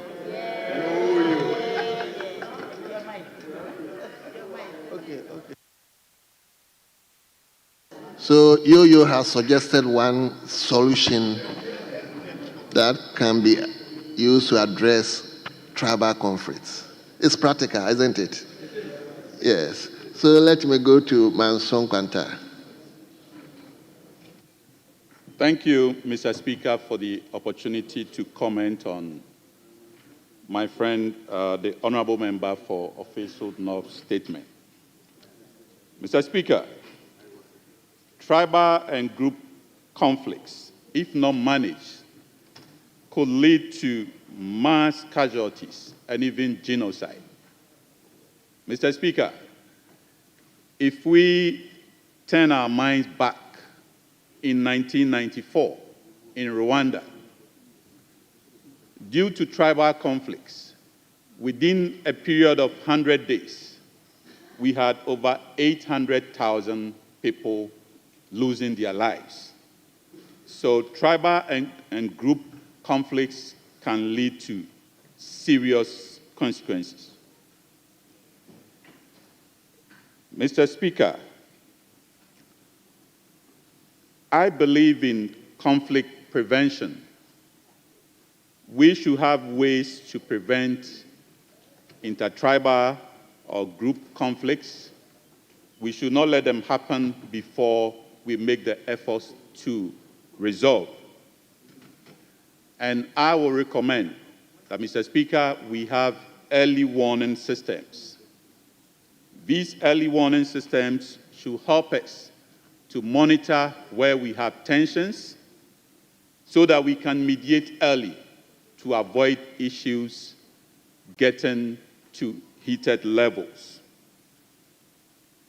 Mr. Speaker, we can also invest in social infrastructure where we bring diverse groups together to prevent formation of exclusive groups. Mr. Speaker, promoting education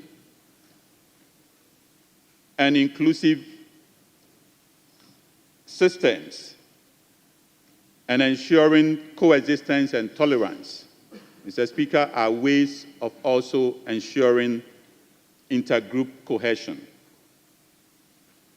Mr. Speaker, community dialogue is also key in ensuring we prevent intergroup or tribal tensions.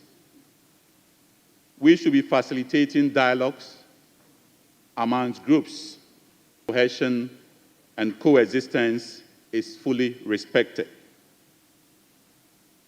Mr. Speaker, the last point I want to make is strengthening of institutions and rule of law. We need to strengthen our institutions. We need to respect the rule of law to help us to coexist.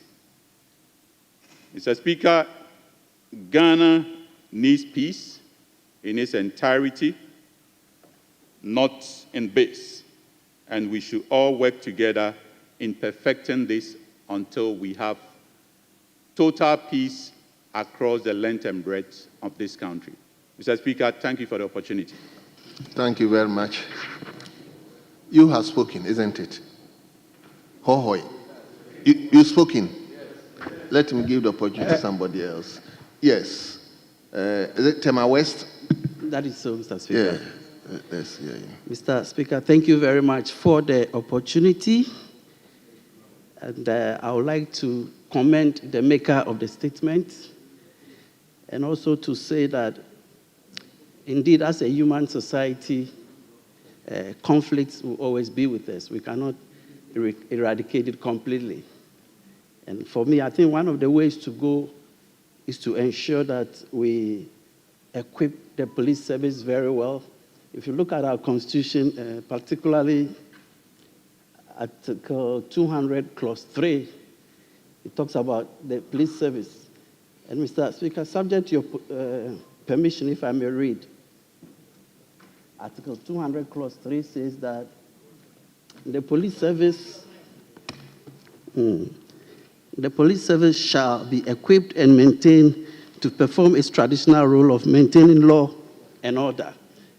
Mr. Speaker, if you look at the language, it talks about the mandatory term shall, which means that the maintenance and equipping the police service is very, very important. And I believe that we should have a police service that will be engaged in capacity building. We should be able to provide logistics and resources to the service to ensure that they are well equipped to perform their traditional role of maintaining law and order. Thank you very much, Mr. Speaker, for the opportunity. Thank you. You are majority, eh? You are part of majority. Okay. Let me go to Akwetia. Mr. Speaker, thank you for the opportunity. And let me also commend my colleague who made this statement for all of us to contribute towards it. In fact, these issues of conflict borders on peace and security.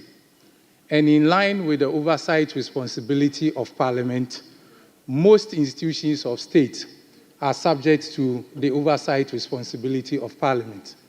So when such things are being spoken about, I think that is an issue for all of us to take it very seriously and direct our attention towards it to see the possible way of dealing with it, especially where most of us sitting here are political actors and do sometimes influence some of these conflicts within our communities.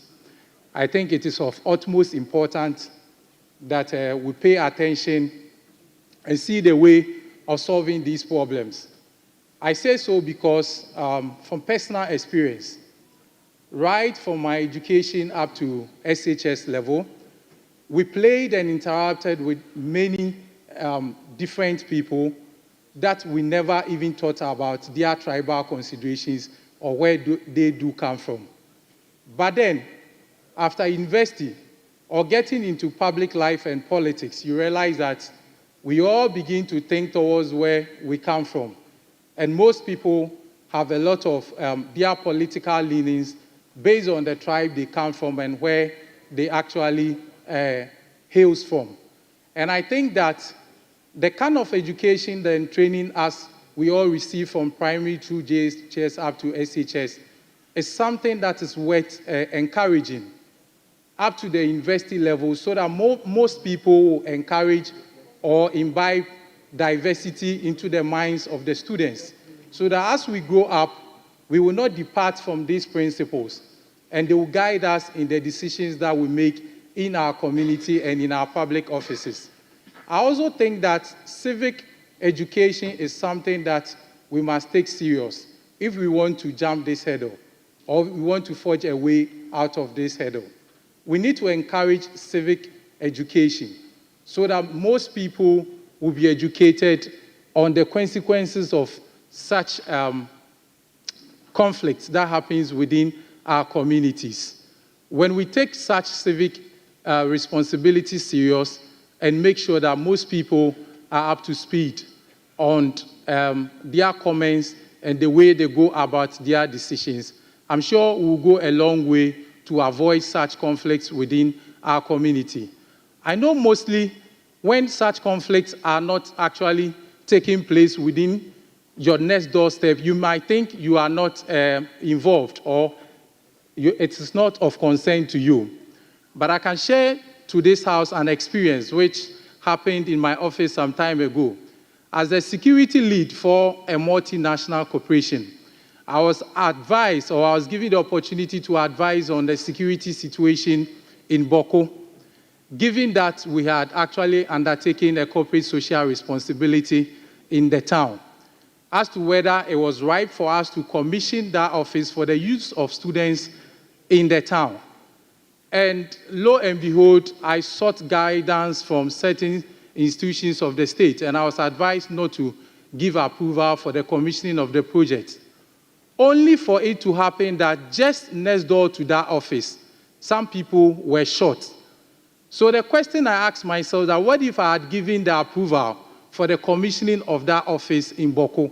It means that I was going to be accountable for the loss of life and people that were shot close to our office in that neighborhood. So what I'm advising is that, yes, in as much as it may not happen in your neighborhood, we must all make conscious effort to work towards it and to reduce it as much as possible. The other aspect too is that in politics, as we do, I'm sure one way or the other, we all seek to take advantage of various tribal sentiments within our community. Little by little, these things influence tribal conflicts within our community, and we must guard against it. In Akwetia is mostly a cosmopolitan constituency. Because of the mining that took place some years ago, you find all manner of people within our community. And during elections, most people are influenced by such tribal sentiment. I remember one of my key advice in my engagement with the constituents was to tell them that in this 21st century, I don't think that anybody should be proud of his tribe. So me, wherever I stand, if you happen to insult my tribe or you say anything negative about my tribe, I don't think I gave birth to all the group of Achim people in this country, and I must own up for it and take it up as a fight.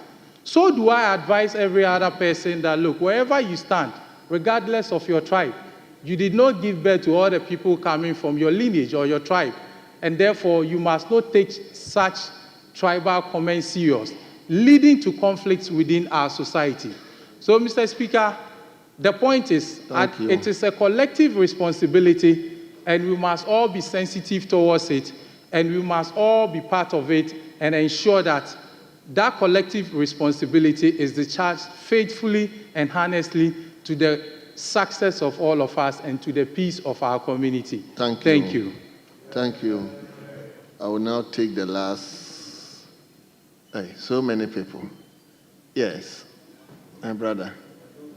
What constituency and the name?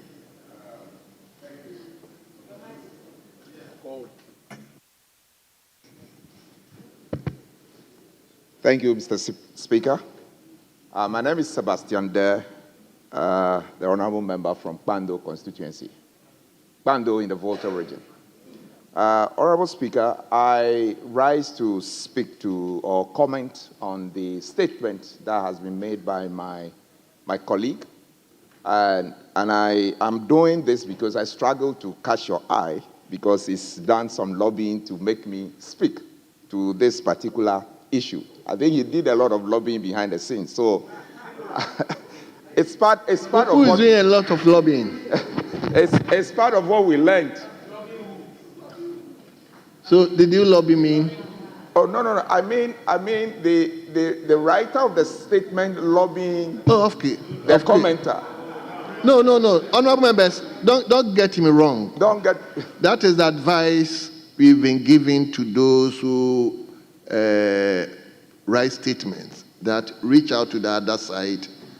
Don't just keep your statement. You write your statement, share with others, and especially share with other side, so that people will see exactly what you are coming to read, and they will also comment. So if you reach out to him, I think that's the best way to go about it. I believe that was what you wanted to say. Exactly, Mr. Very Speaker, well. and thank you for the elucidation on this particular issue. I think my comment will be very brief. I would reserve some of the time for other statements that are forthcoming. And I actually just want to comment on the fact that your statement tried to bring out all the key elements or all the key issues that are needed to actually stem this canker. And make sure that it does not enter our politics in Ghana. I think that one key ingredient that I was looking forward to seeing in the statement, which perhaps did not jump at me, is the fact that language can actually stem this issue of conflict or tribal conflict. And I use the example of my constituency, Pando. Pando is in the Volta region, and we speak Ewe. But when you come to our communities, particularly those living at the riverfront, they're largely people from Akan-speaking areas. You have Fantis, you have people from all over Volta region, the Guan-speaking. They all live in harmony. They all live in, as a community. And none is able to tell that these people are not indigenous in Pando. I believe that when all over Ghana, we try to inculcate this issue of accepting people and trying to learn each other's language. Okay? Because I speak to a lot of my colleagues here, those who are speaking Twi, when I join them, I speak Twi. And hardly can you tell that I am an Ewe. So if we try to do things like that, starting from this house, I believe that it will go a long way to contributing positively to stemming the issue of conflict, tribal conflict in Ghana, stamping it out completely. Thank you very much for the opportunity. Thank you very much. Let me go to, then I'll give the opportunity to our senior most too. Yes. You are a majority. You are over, spill over, eh? Okay. It's the turn of minority. Thank you, Honorable Chair. I would want to also thank the maker of the statement. An issue that is very important in this country. Mr. Speaker, I will limit myself to this House. As the political elite and the political class of this country, I think we, the politicians, at times becomes players in tribal conflict, either during campaigning and in an attempt to make sure we win votes.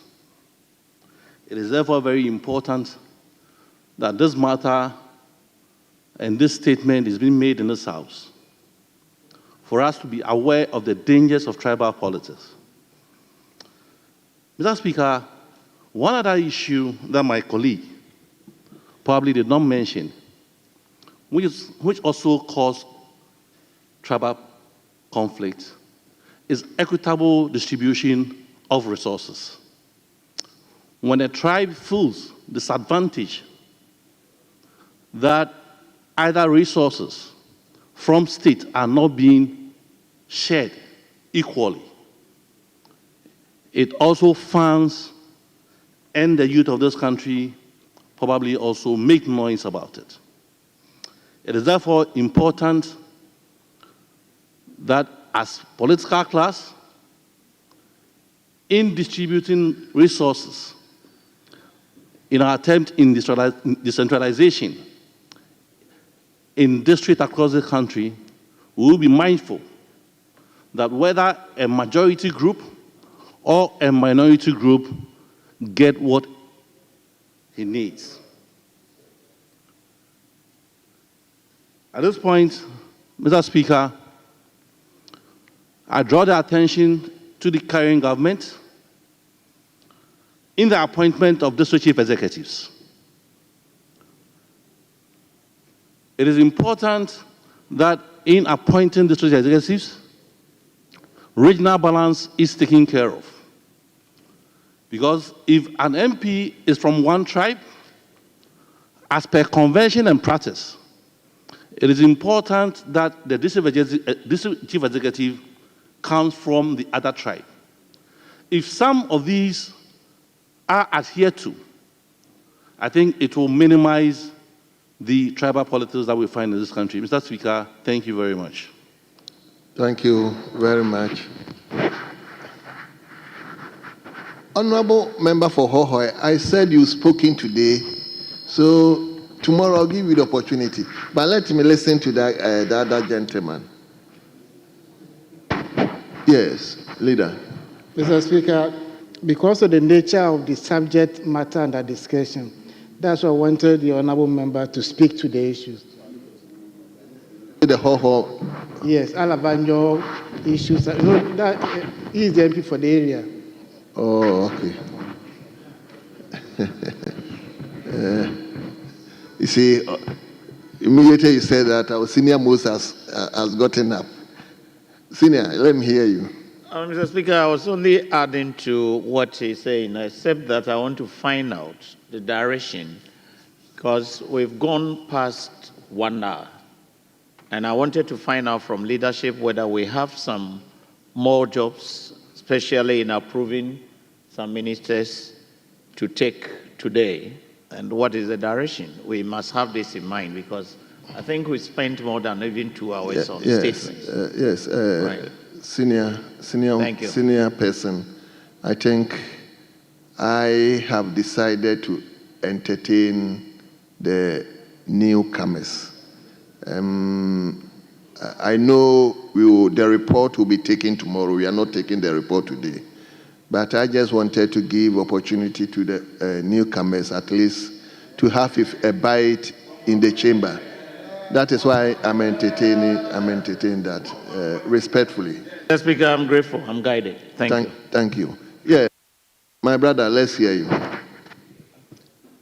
Thank you, Mr. Speaker. Mr. Speaker, I'd like to commend the maker of the statement on tribal conflicts. Mr. Speaker, I think that we have witnessed a lot of tribal conflicts, not only in Ghana, but even in other countries like Rwanda, Sierra Leone, and the rest.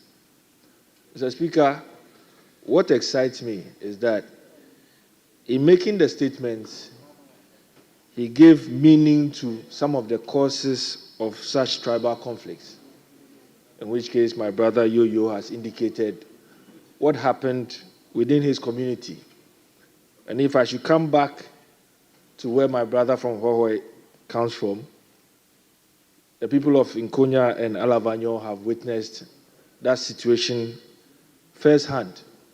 And I believe that as a country, the learnings from these conflicts should give us the needed impetus to put in place things that will give us enough warning signs, educate our people very well, as well as getting the security services and traditional leaders more involved in trying to preempt the occurrence of such things within our various communities. Mr. Speaker, I am particularly happy for the maker of the statement, and I'm hopeful that as a country, we are going to put in place measures to forestall and prevent some of these occurrences going into the future. Thank you very much, Mr. Speaker. Thank you. Honorable, you take the last one. As I said earlier on, tomorrow is dedicated for backbenchers. So tomorrow we give you a lot of opportunities to speak.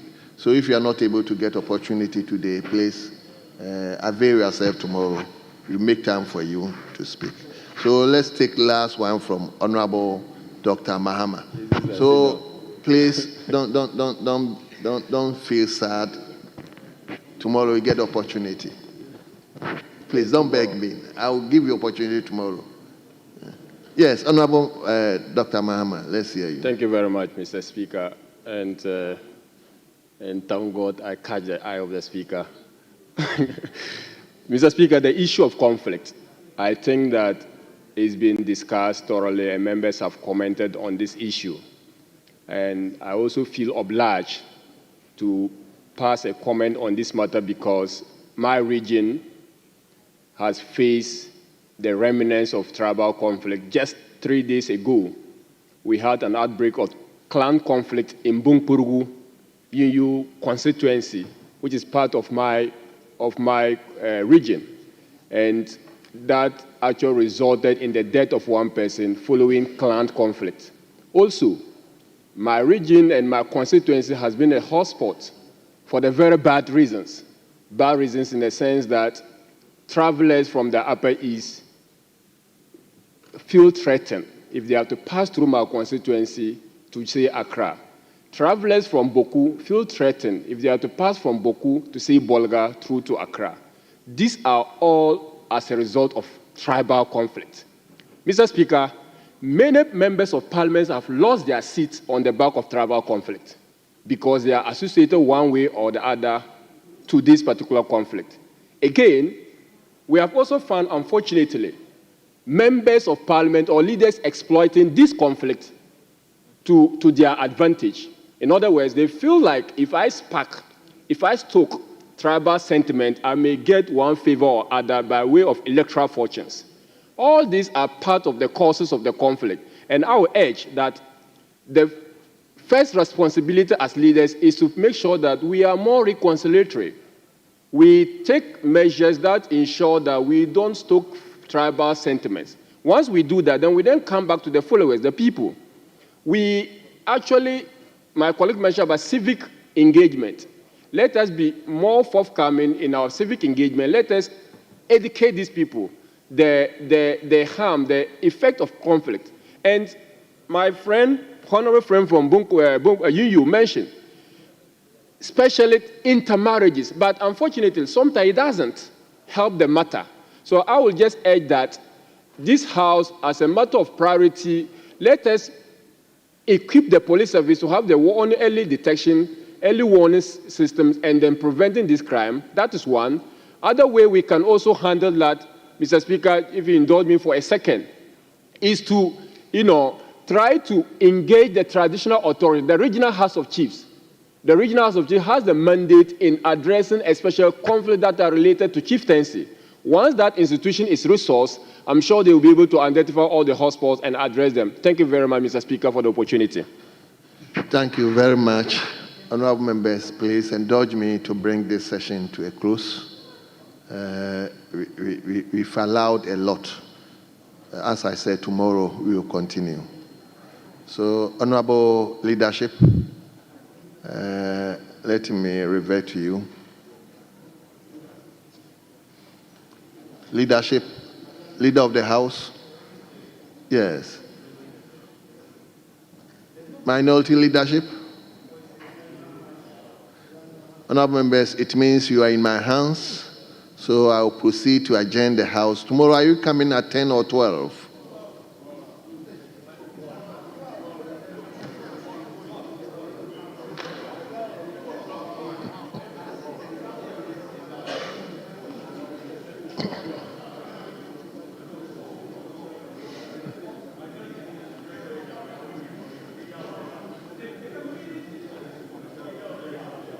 Leader, we are looking up to you because you bring the reports business. are ready. The reports are ready.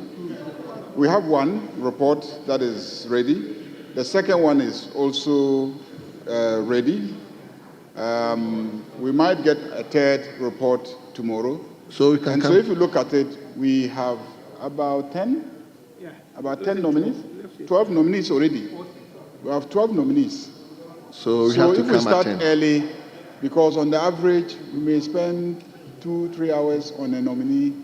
People want to contribute. And so if we start early, we can finish all of them tomorrow. Because the president has indicated that he wants to swear them in on Thursday. Okay.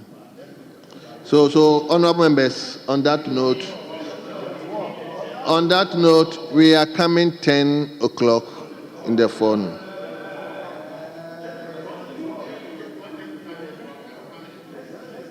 Mr. Speaker, I think let me help guide the majority leader.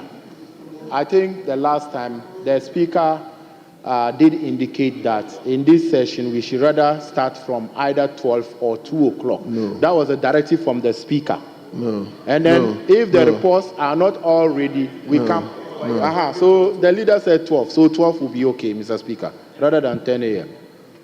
Honourable members, leader. So we will have. But bear in mind, we have a lot of statements. Yeah. And I'm very particular about our newcomers, giving them the opportunity to.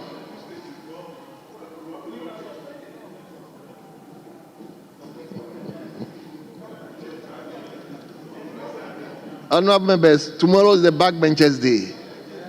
And I want us to give them the opportunity. The backbenchers, they have a lot of statements. Yes. So we can have a situation where they come and they are making their statements. Statements. Tomorrow is backbenchers' day. If you look at our standing orders, tomorrow is backbenchers' day. The backbenchers have statements to make. It's 10 o'clock. So, honourable members, please indulge me. Tomorrow we are coming at 10 o'clock in the afternoon. Honourable members, leader, between 10 and 12, we can take the statement from the freshers that we. Mr. Speaker, the backbenchers day, the majority leader is talking about. Mr. Speaker, today in his statement said we have 114 first-time MPs, backbenchers for that matter. Mr. Speaker, just look there. There are only 15 backbenchers there out of the 140. So which backbenchers are you talking about? Look, they are not even here. So let's come at 12 o'clock tomorrow. They are not here. You are only 15 backbenchers, Mr. Speaker. So we should adjourn tomorrow and come at 12 o'clock. Honourable members are not coming. Honourable members, the House is accordingly adjourned to 10 o'clock in the afternoon. The House stands adjourned.